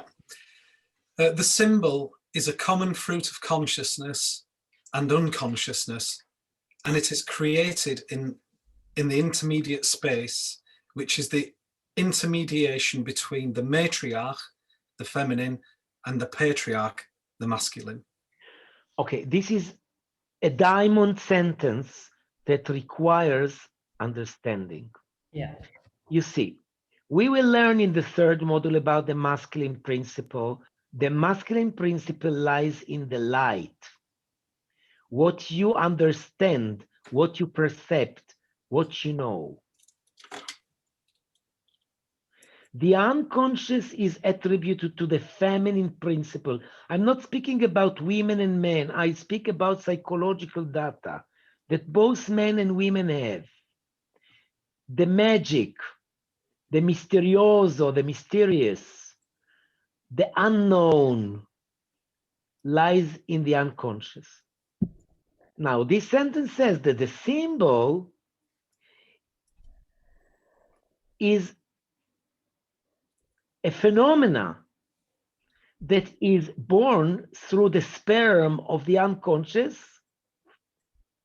with the uterus of the conscious. It's a combination, collaboration, let's say collaboration of the unconscious that brings the baby to the conscious level. And this is why in Jungian coaching, we want to dive, get these diamonds and actualize them in the conscious level. Now, let me ask a provocative question to my assistants. Let's see who gets 12 points. Which Jungian famous concept relates to this phenomena to take unconscious idea and be able to actualize it on your daily conscious life? Transcendent function? No, this is the function that we will deal tomorrow with. Okay. Repeat the question again, please. Yes. How do we call this? Well, I will give you a hint. How do we call this quest when a person listens to his unconscious and actualizes it in conscious level? You gave it away, Avi. Yes, yeah. You embarrass me not to know. So what is the concept? Yeah, the hero quest. It's the hero. A hero, by Jungian concept, is that person that listens to his unconscious, dives and brings an idea and actualizes it in real life. And because it is so difficult, not only to dive and pull out an idea, but to actualize. Joseph Campbell, we have a whole model about it, attributed to this phenomena of becoming who you need to become, a hero. And the psychodynamic, the characteristic of this quest to become who you are is called, in Jungian terms, individuation. So take this Itzik Galili, that his career was crushed now. What is his main suffering that he keeps smoking? His main suffering is that he doesn't have access to his unconscious, because when he dives, he only knows to take ideas that will make dance, modern dance. He's a genius in that. But there is no dance anymore in audience, it's dead now. So when he dives, like I dived with the You Do This Again now, he needs to find out new material. And when he comes up with an idea, it didn't end. He will have to fight the dragon to actualize it. If he does it, he becomes a hero. By the way, it's not only Itzik, each one of us. If we want to be original, if we want to innovate, if we want to expand our talents. I have a client, he is stuck in dreadful marriage. It's a real golden prison. And he's so fearful that he doesn't even imagine how life can be if he steps out from this system. So he's reluctant to be a hero.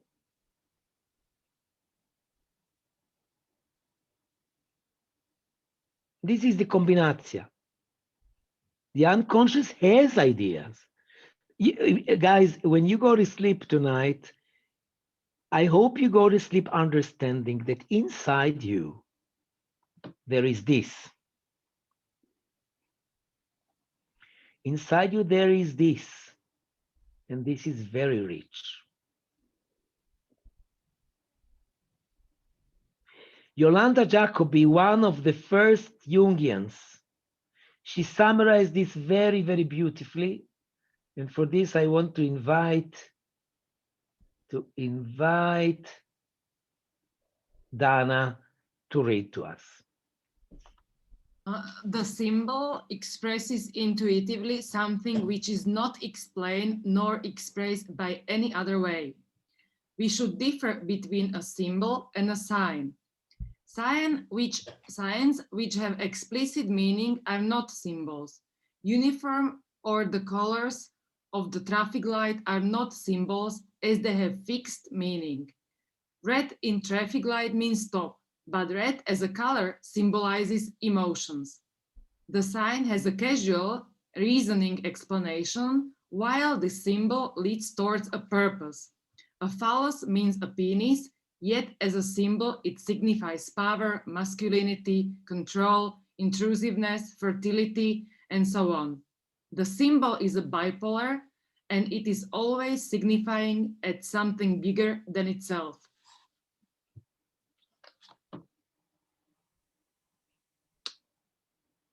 So let's start summarizing. Symbolic thought is a human ability to one.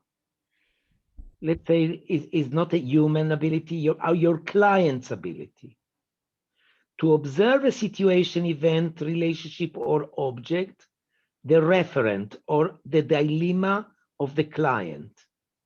Write in your copybooks to observe the event, the referent is the dilemma. 2, to analyze and understand the dilemma, the referent. Then to go to the journal or to the art or to the Jungian cards, to distance cognitively and emotionally from that specific referent, which has been recently analyzed. How did I distance with Nuria? I said, talk to this chair. After the dialogue, to make a generalization so that the specific matter will be granted with wider significance.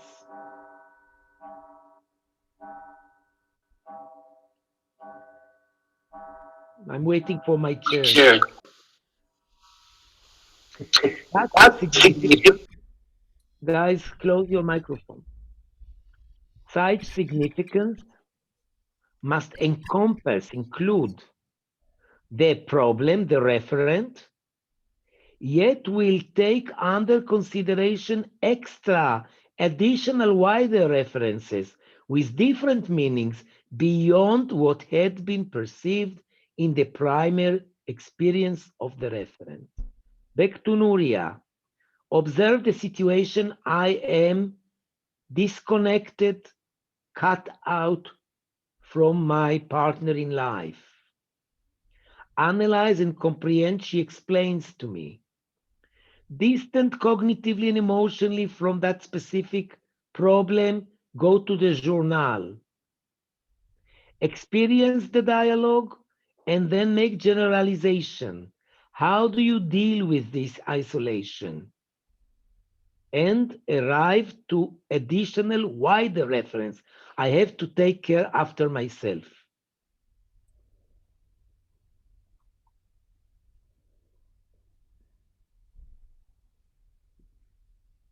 Laura, help me. Lorichka, help me read, please. Sorry, Avi, can I ask you something? Sure, always. It's not clear to me, going back, the last sentence before is the symbol is bipolar. What do you mean with bipolar? We discussed it. Bipolar is dual. You will see it in the copybook under dual. It has two meanings, the concrete and the symbolic. Okay.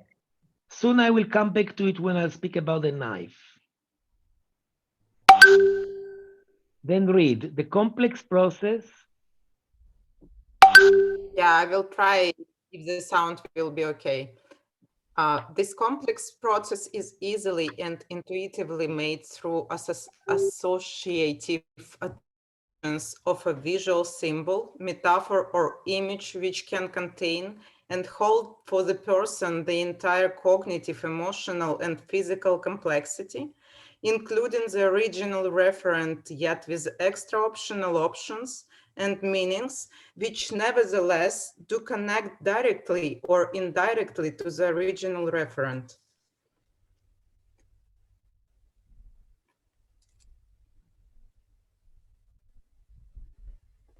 Daniel, help. Don't wait for me, just jump and read. We talk here about such mode of thinking, which opens up a wider scale of considerations for the original referent, a kind of a referred family, which grants the referent with sisters and brothers, which are connected to the same psychological DNA. Yeah, by this I mean that if you spend time to investigate the symbol with your client, you will find out that this symbol holds brothers and sisters of problems that are connected to this DNA. I give example. Let's say that a person is coming with a problem issue with money. She doesn't make or he doesn't make money out of his career. He works hard, he's very creative or she's very creative, but there is no money. And I say, go to the journal and the person is distancing and choosing an image. I, by the way, don't need to send to the journal. I can tell him, close your eyes. What do you see? We need a metaphor. We need a symbol. He says, I see an empty box. Now we have already on the table an image. The problem of not making money out of my career has turned into an empty box. Voila, become this empty box, right? Now, this empty box might bring to the client awareness other brothers and sisters beside not making money. For example, emptiness, dependency for somebody to fill in the box, low self-esteem that I'm just a cardboard box. It's very much dependent what the client will project or attribute to this empty box. But what I'm saying is that the moment you work with your client on the symbolic level, it's like domino, you're punching not only the concrete problem, but all the derivatives of this problem. This is the power of symbolism. Can I ask a question? Yeah, but before, please write it down. I want to say how significant this when you work in team, when you do organizational consultation. Imagine 5 executives, and there is a problem in the corporate. For example, the CEO doesn't trust them to work from home. And he forced them to come and discuss it with him, or in the Zoom. And there is no solution. They call Dr. Gorenbach, Jungian coach. I listen to the problem. What is the problem? Well, they don't say he doesn't trust us. They say he wants us to come to the office at least 3 days a week. What is the general idea? No, we don't need to. We do our job very well from home. Okay, take a journal or close your eyes. What do you see? 5 people, I get 5 pictures. Each picture is speaking. Okay? I listen what is in common to the symbols. And this will bring the team to a new farkandelik, as they say, or awareness and insight that there is something below the mistrust.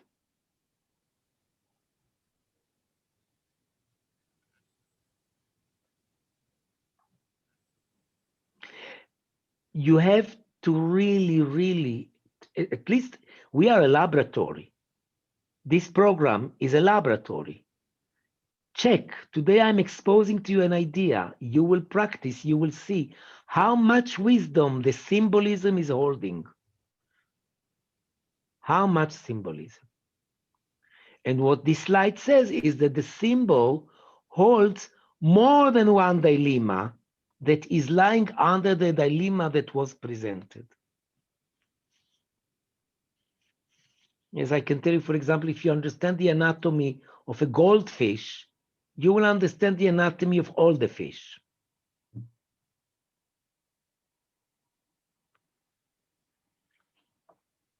This is very practical because then your client attributes to the coaching process a lot of wisdom. They feel that it's very efficient. In the Holy Bible, our first king was King Saul. Poor guy, he never wanted to be a king. His father sent him to look for the donkeys that were lost. And the prophet Samuel saw him so tall and handsome, he said, I will nominate him a king. So we have a saying in the language of the Bible, he looked for donkeys and he found kingdom. So your coachee comes for a donkey. You give him wisdom and he gets kingdom. This is the power of the symbol. Kochava, you know the story of the Bible. Avi, Yes, dear. when you said client comes with a lot of complaints, it's actually the topic, the story they bring. And when you coach the topic, it's just a donkey part, yes? But when you coach the client, it's actually a full potential comes out. And this is actually the symbolic symbols or metaphors. It's amazingly switches the focus of the coaching from topic to client. And this is how the magic happens. Yeah. It's very powerful. What I'm teaching here is dealt in the coactive coaching in CTI under the model of balance.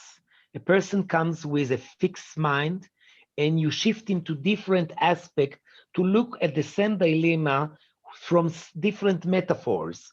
And the metaphors, one of them is the helpful metaphor that shifts the client from the fixed state of mind into a diversity.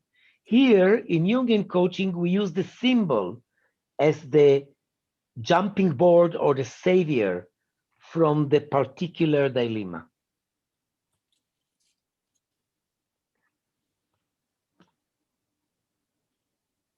We are about to finish. Yes, please. Just one question from my side. Yeah, do I understand correctly that these DNA sisters and brothers, it is about the combination or interaction, had an example with the tulips and the border, or it is about something else? No, if I dived into this symbol, you would see that this symbol is holding a lot of unfinished business problem that I have. My vulnerability, my femininity, my aloneness. I went a year and a half ago I had an open heart operation. Open heart operation. You look at my chest. This is it. I never thought about it.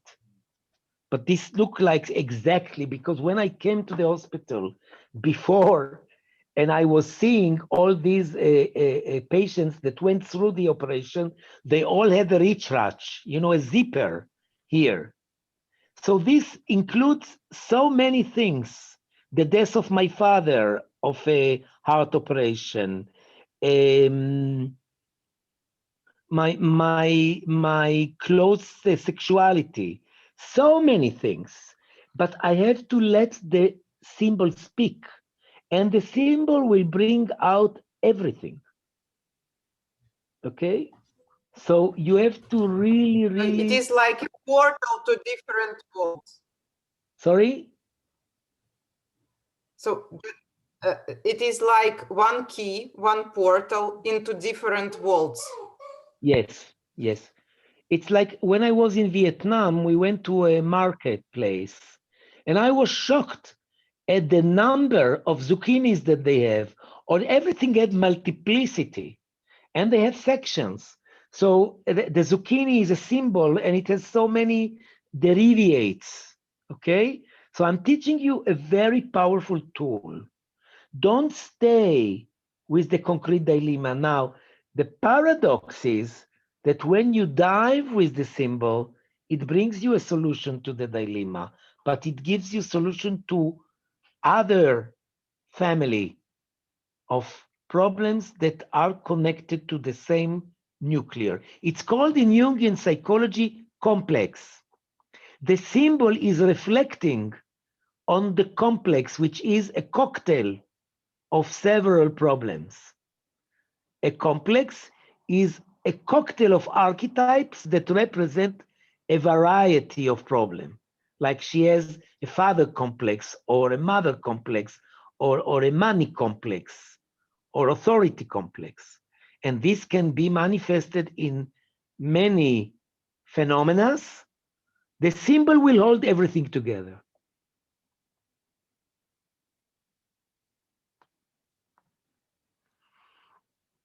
Even if it's tough a bit, you will learn to work with it, you will see.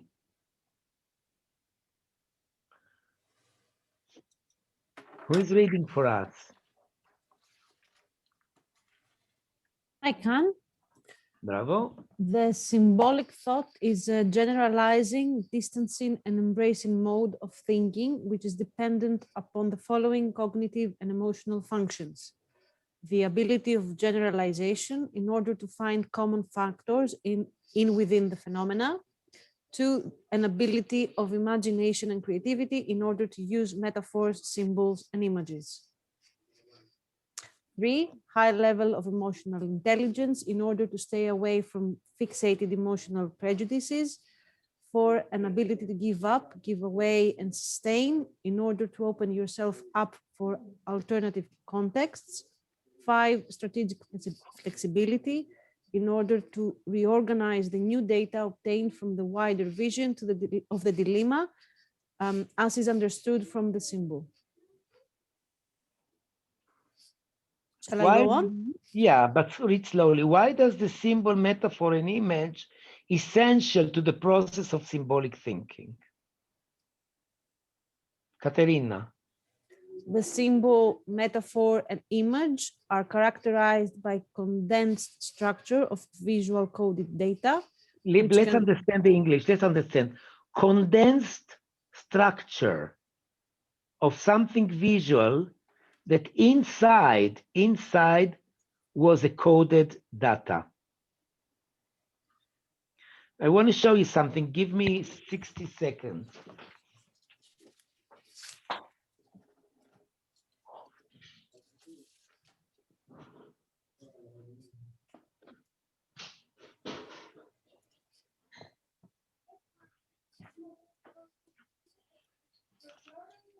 This is a silver cup.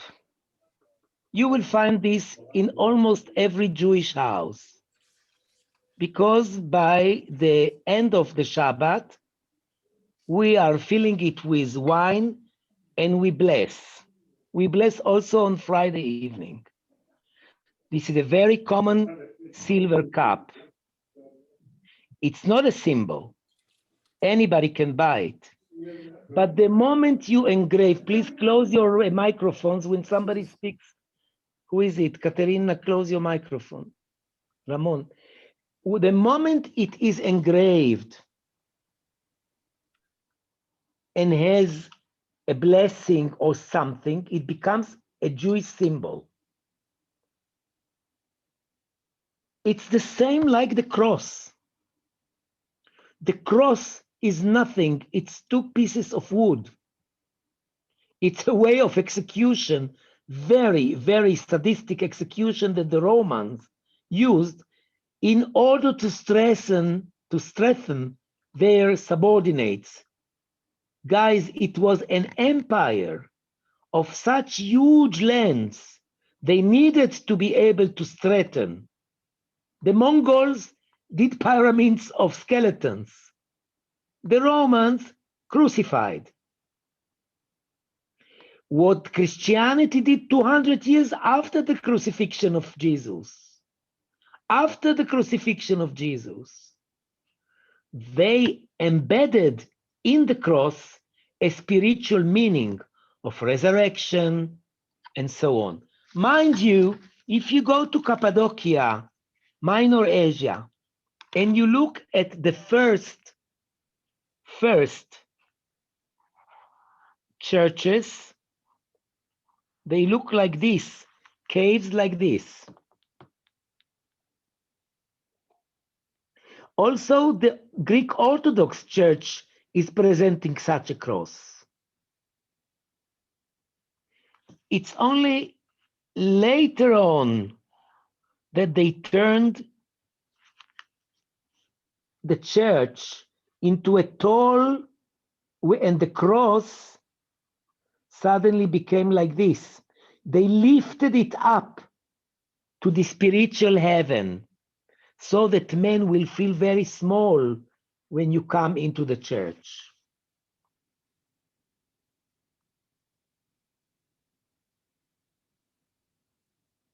So the symbol is nothing, is an image, it's a mouth that you attributed in a significance. Whose significance? The client's, not the dictionary of symbols. The client. How? By a very simple question. Dear Amy, what does it symbolize to you? This image that you picked. And she will turn the cup into a sacred cup for her.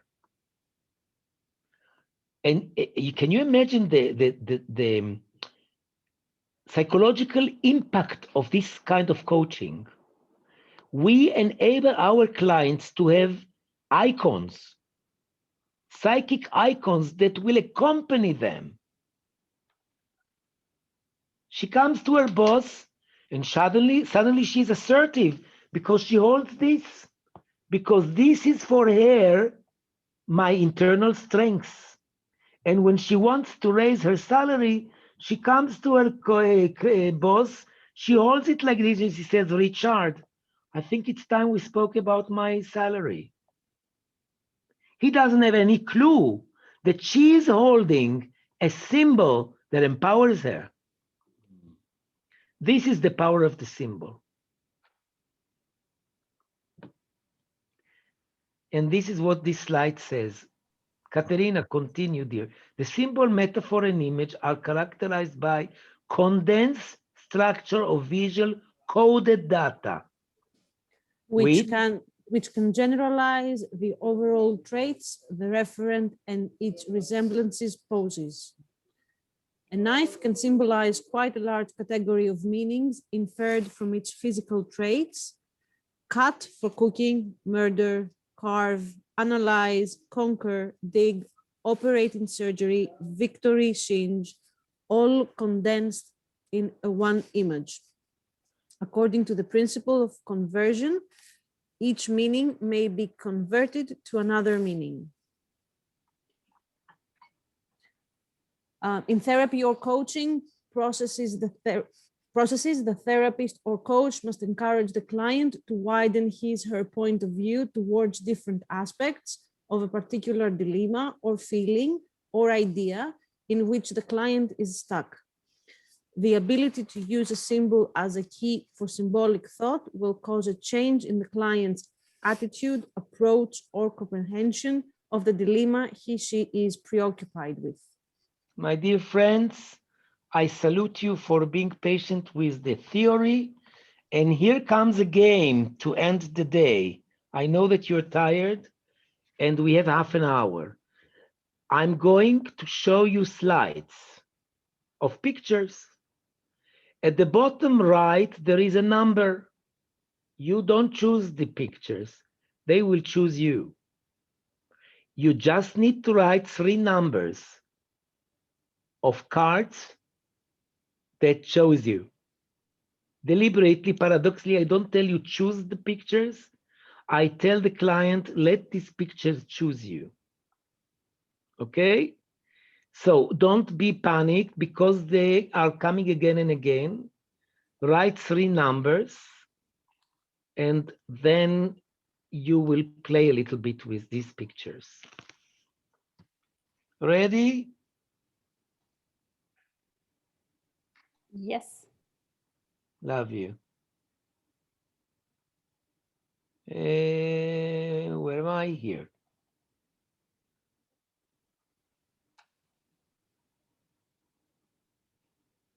Bravo, one moment. Slideshow, go. Do you see what I see? Kojava? No, we don't see it. You don't It's see it? your Olivier, you're sharing the Now. now it's Yes. okay. Yeah.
So I hope by now you have 3 numbers, right?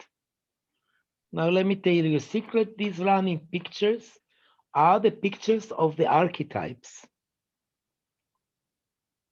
And what I want you to do now, I will throw you into your break rooms for 20 minutes, where one will be a coach, one will be coachee, one will be observer, and an assistant. And all you have to ask your client is what these 3 cards symbolize for you.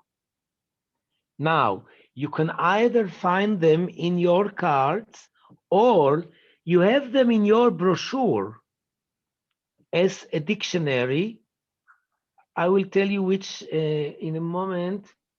Here is the brochure that you have. And this is in page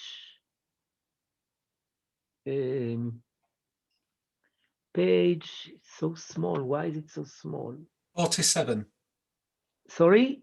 47, Avi. 47. So you have the pictures on 47, or better, those of you who have it in your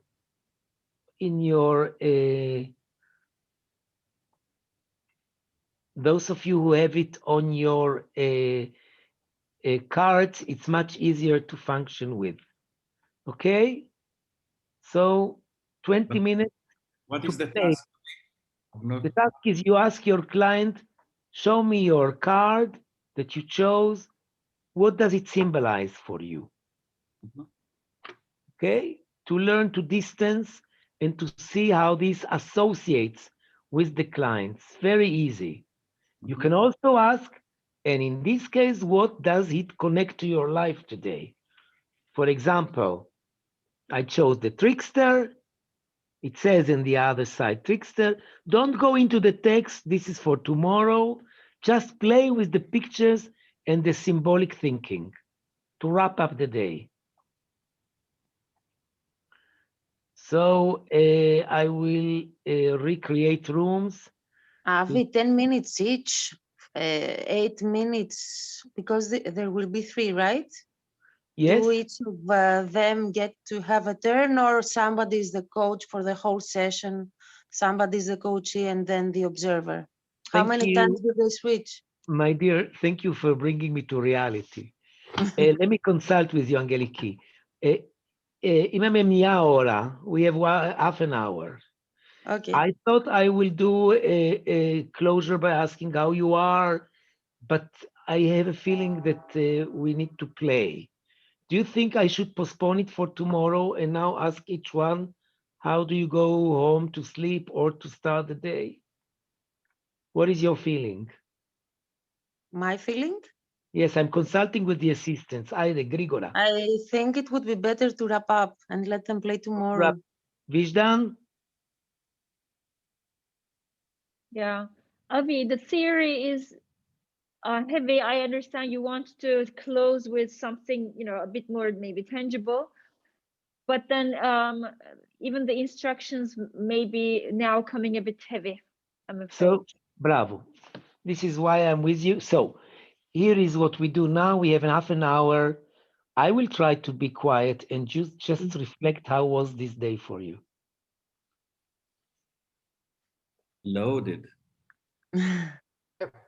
I'm dying from curiosity about the cards and about the exercise. Yeah.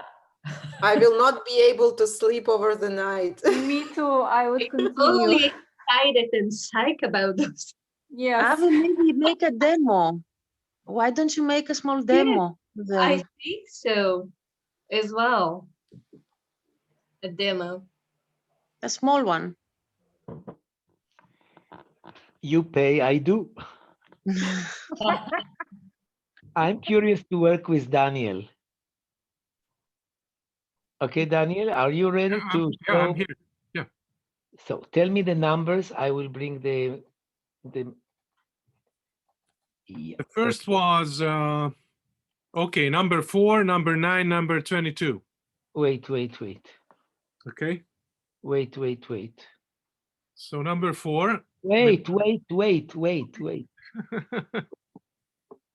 Wait, my friend, wait. Do you see what I see? Yeah. Good. But I see number 2 and yeah. Yeah, you tell me which number one. Only one I need. 4. Number 4. Yes. Bravo. What does it symbolize for you, dear Daniel? The unknown things, unknown circumstances, new world, new planet. Wow. If you could give it, this what symbolizes to you in a one word, generalized distance. In one word, Avi, this is for me. In one word, Avi, this is being alone.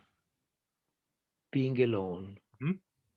In the unknown, but okay, being Bravo. alone. No, this is important. Being alone, in the unknown. So that's not one word, but that's one thing. Yeah, in a one sentence. Being alone in the unknown. Huh? Bravo. You write it down, this sentence. Being alone in the unknown. See that the unconscious talks poetry. What is the other number? 9, number 9. What does it symbolize for you, Daniel? Sorry, I have to. This is this is love. This is for you, love. Yeah, and yeah. Can you define? I just came from the moon. Can you define for me what is love? That I'm together with my girlfriend and I'm in love with her and I love her soul and body as well. So it's sexuality as well. Yeah, you're very lucky. And what is your third number? I am 22. What does it symbolize for you? That was the first, it called me the fox, because the fox is clever. So this symbolizes me that I have to be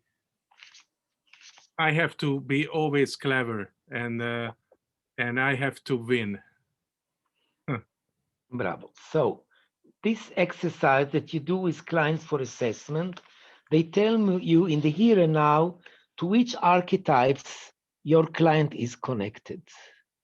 So I'm reading to you. This one, it says human heritage. We don't forget being alone in the unknown. In the collective unconscious dwells the known history of human mankind, which inspires innovations, revolutions, and discoveries. So I have my knowledge what this means. Daniel brings his knowledge, his unconscious, being alone in the unknown. I say to myself as a Jungian coach, he is not afraid. Why is he not afraid? Maybe he's afraid, but he has a representation in his psyche that there is an option to be alone by yourself. Nevertheless, tell me how relevant it is to you that you are a bit of a scientist that is connected to universal knowledge, that is leaning on the heritage of knowledge. What is your profession? I'm leading people, managing a company altogether. I'm CEO of a company. But what is your education, formal education? I'm an economist, but yeah, that's but good. I consider myself, that I'm interested in very many things. Yeah. And then you reflected to this is love. Yeah. Psychic libido. Psychic libido. You don't need, you see, as Jungian coach, you don't need to know. It tells you. And what you have to do is dialogue with the client, what makes sense to the client. Because our purpose with these cards is to sense the unconscious awareness of your client. How does your client reflect to something totally irrational? Human beings' sexual drives and needs for love, harmony, and integration, also expressed through creative activities. Now, Daniel doesn't know, maybe he does. His reflection to his girlfriend reflects his connectedness to his femininity, to his anima. And better than two than the one. So we have a hero that is not afraid to be by himself in an unknown place, connected to his anima, and he's son of a bitch. He is not a naive, the trickster. Archetype symbolizing the instinctual. Listen, how aware are you that you are connected to your instincts? Sometimes you can be manipulative, artistic, clever, political side in a human being, essential for mediation. It's very good for you to mediate between people. You see, the fox is taking authority over the naive, innocent animals, and he says, since I have the master's hat and boots, I will dominate you. So when I go into a coaching process with a guy, that this is his unconscious association, I am not afraid to be alone in an unknown place. I believe in my other side. And this corresponds so well to mediation. I say, wow, I can work hard with this guy. Now, still we need to assess his conscious level, and still we need to see if he came because of corporate issues, how his relationship is to his work. This we will learn tomorrow on the ego self axon. The ego is the ambassador of conscious level. The self is the ambassador of the unconscious. So I will teach you how to dialogue tomorrow between the ego and the self. Thank you. Let's take it easy. It is intensive weekend. Thereafter, you will practice with your mentors. Believe me, it's like a delicious goulash. Everything takes time, and then it melts, and it's a wonderful soup for winter. Okay, what do you take from this day? What is the dominant experience of yours? Roll the ball and let me rest.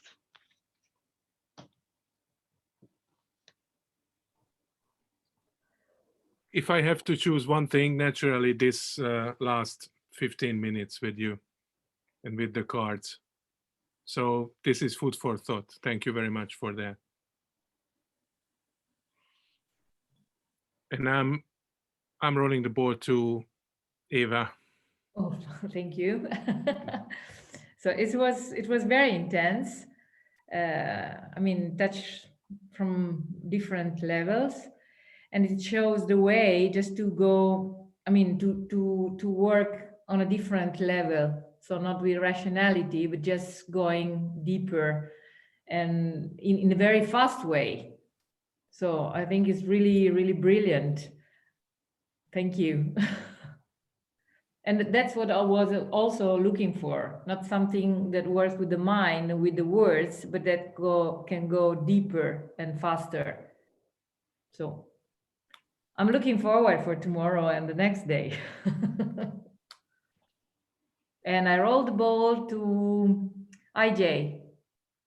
Itzi. IJ is written there. I don't remember because there is written IJ, IG. Idzik. Idzik. His name is Isaac. Itzik, Isaac. Ah. How do you want we call you? No name. Unmute you. It's it. Unmute. Unmute you. I mean, we don't hear you. It's a Ramkol. Now, Yeah. Now we can. you can call me anything. I don't mind. Wow. Well, I've done with you, Avi, just recently a course together. And I've seen how important component you've been there. But this is really overwhelming in compare. It's so different and so literal in totally different ways. There are so many tools to think of. And what I'm curious is few things. One is how can I create out of this and ask the questions of the questions, because knowing what to ask and how to do that, I think it's extremely essential. That's come with experience. So that's for me a riddle. And also when I hear everyone, particularly when I hear you, Nuria, I wanted to ask all of you that if you are facing me and we're in a group, please grill me or crucify me, and don't be afraid, because I need that. I'm really in need to break something, and presumably it will work. I hope so.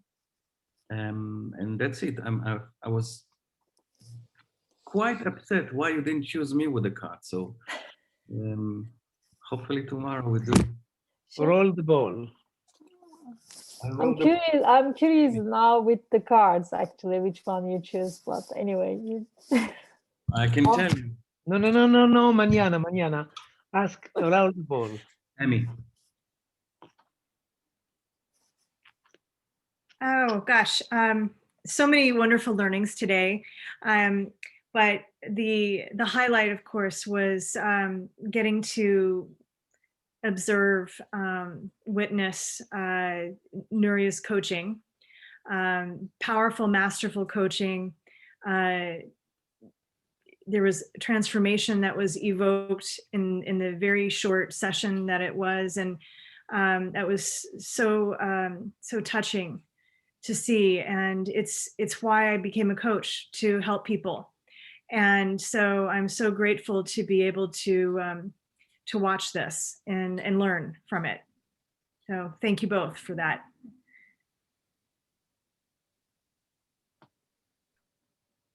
Oh yes, Koava.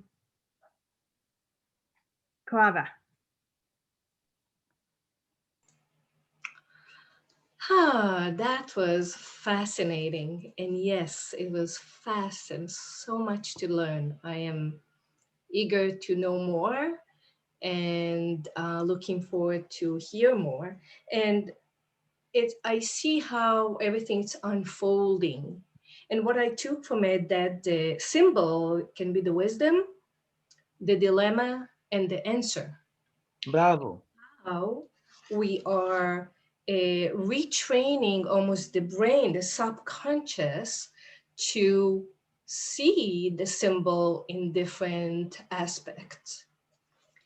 And it's fascinating. I love it. Thank you. Looking forward for tomorrow to see everybody. Thank you, Nuria, for being so amazing. Laura. Thank you. I hope my sound will work better. I'm just lack of words, and I'm practicing symbolic and phenomenological thinking. So I have a feeling like I'm getting some fire into my arms, like it, and now I can enter the cave of myself and my, like a begin lightning in the caves. Thank you. And Nuria.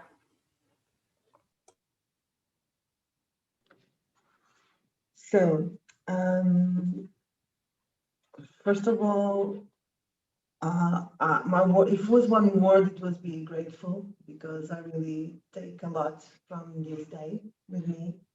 And I have a compromise with myself to take care. So that's not negotiable. So I assume that compromise with myself. And talking with the new language that I'm learning, I think today I get out as a hero, with my hero, as a hero. So thank you for that and for being part of that process. And I choose Ramon.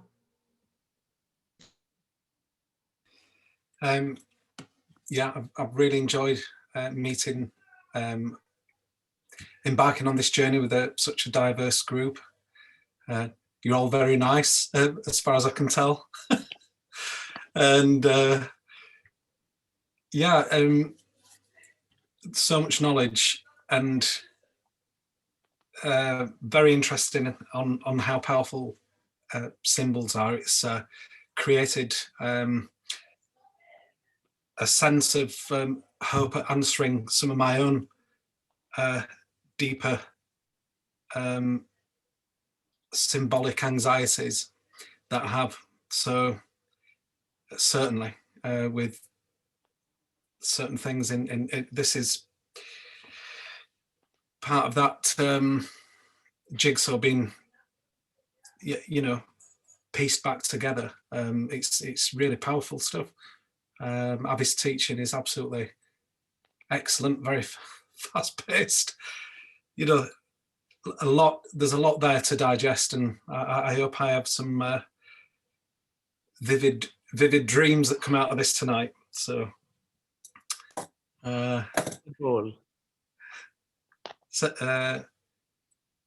Celine, but Celine, can I just ask a personal question?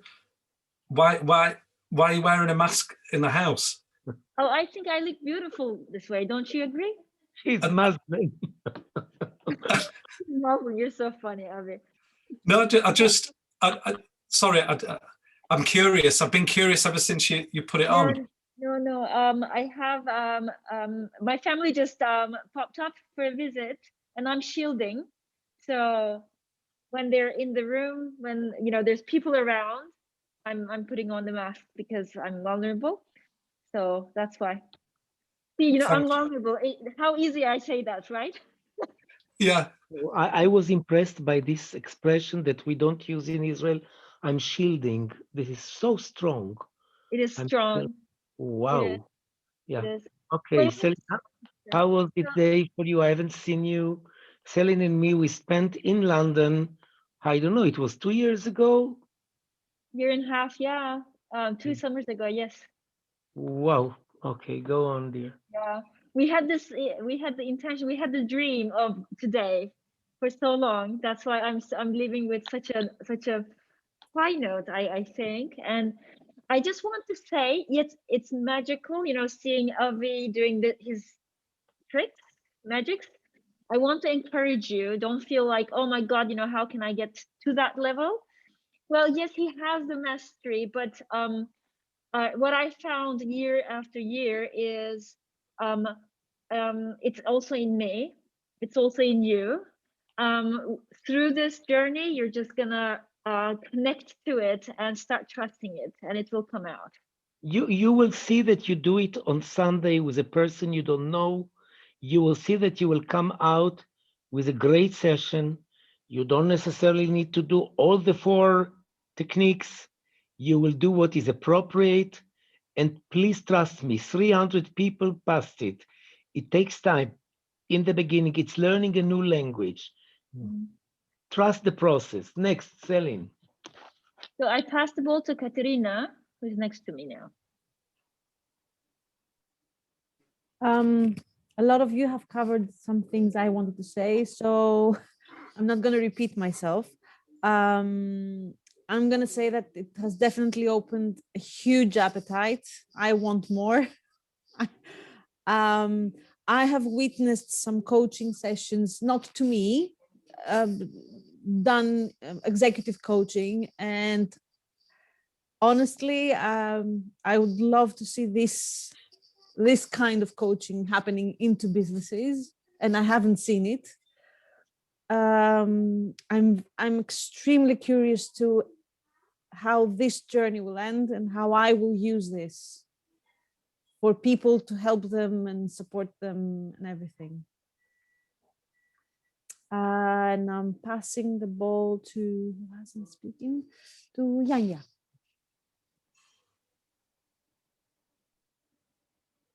Thanks, Katerina. So many thoughts are going through my head. I would just continue with cards and everything, but I also had the supervision today, and we had some difficult subjects. So first one would be how important it is to have coaching or therapy in a safe environment. And the most refined initially is to provide that safe environment. This is the topic that we are discussing today. Second, beginning with the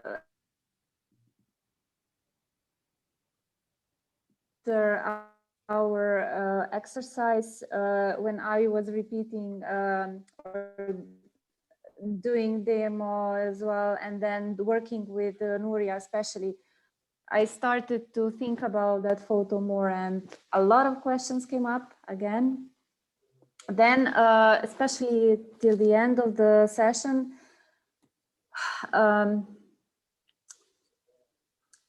it's okay to be vulnerable when you are working with your client, but in a certain at a certain point, you need to be also strong enough to support your client, not to be overwhelmed by your client. So when this powerful moment happens, like it happened to us today, it surprised me again, and this is something I would like to work on in the future. I think it's very important, and I think we did manage to work with this, but it would be very nice to see, and it was nice to see how Avi handled this. And so thank you, Avi, because I was in the group with Nuria, and I think that it all touched us a lot. And then the cards that I picked, I'm just, I already picked those cards once, but they're not the same, which I was like, what? And yeah, very likely that in different time, a person chooses different cards, because these cards are archetypes. They are all awaiting in our unconscious, and they pump out according to the state of mind that we are in. Because we are in landing, Yanya, roll the ball.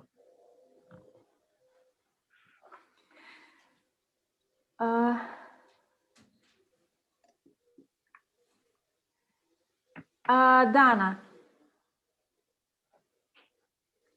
I also want to thank you say thank you to everybody for a great session. And what was the most powerful for me that it's so multi-layered. I had the chance to touch myself when I was being coached. Then I had the privilege to witness Nuria's openness and courage, which I thank you for. And then at the same time, I was witnessing and learning how to be a coach by looking at Avi and getting that, and then the energy of the group, how we are able to support each other. So it really, the strength of this module is how it's multi-layered. And thank you, Avi and the team, for this.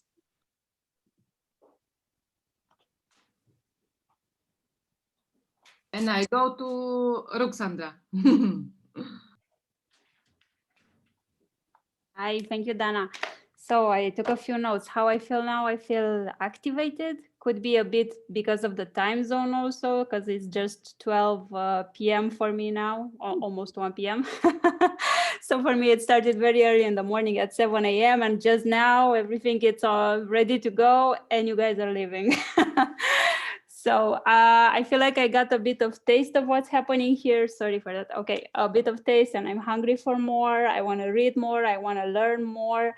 And most importantly, I want to understand how I will be able to translate this with my teams. Since I'm an IT project manager day to day, I work with 100 people or even more per day. I want to see how I can translate this to what I'm doing in my day-to-day job. And this definitely did not feel like 6 hours, felt like 20 minutes for me.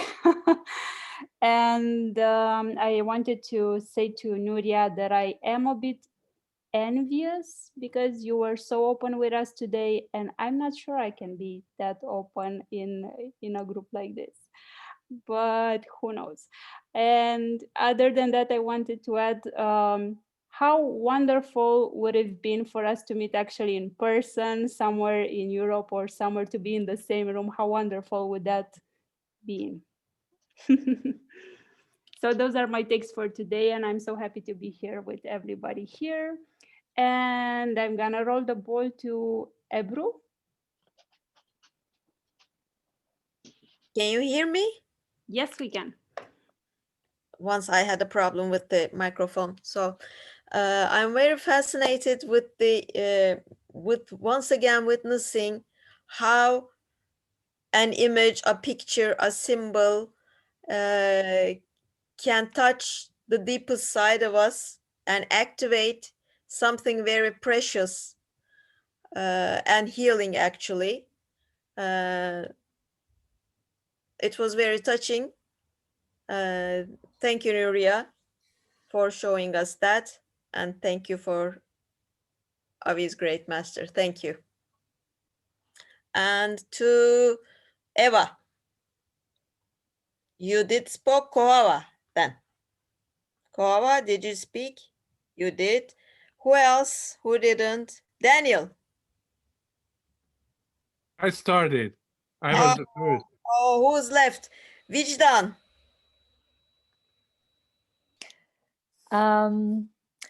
Well, I don't know how many times I've been sitting in these beginnings, and I am so grateful to be part of this international group. You have such a gift, each and every one of you, and I can really see the seeds of your hero quests already in the first module. And yeah, I mean, I just take out how beautiful it is to be witness individuals from all over the world, and also how lucky we are that we are introduced to such powerful tools that we can actually see the humanness of clients or other people that we are interacting in this manner. And that was a good example with Nuria and Avi today, and we are really, really lucky. And thank you very much to both of you for really just, I don't think you can enroll anyone better than this, Avi. Thank you very much, and good night, everyone. Thank you, guys. And Angeliki, if she hadn't. Yeah.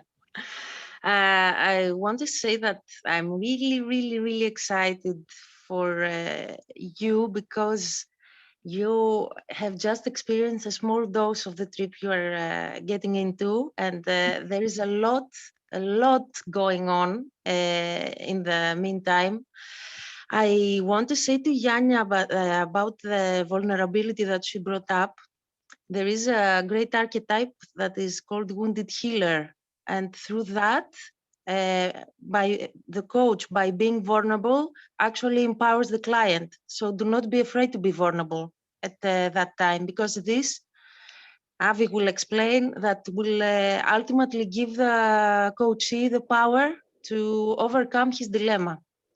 And I want to say to Roxandra about the difficulty she might be experiencing to open up. This was a huge difficulty of mine last year, to open up. I think I managed it on the 4th module, maybe, on a public coaching with Avi.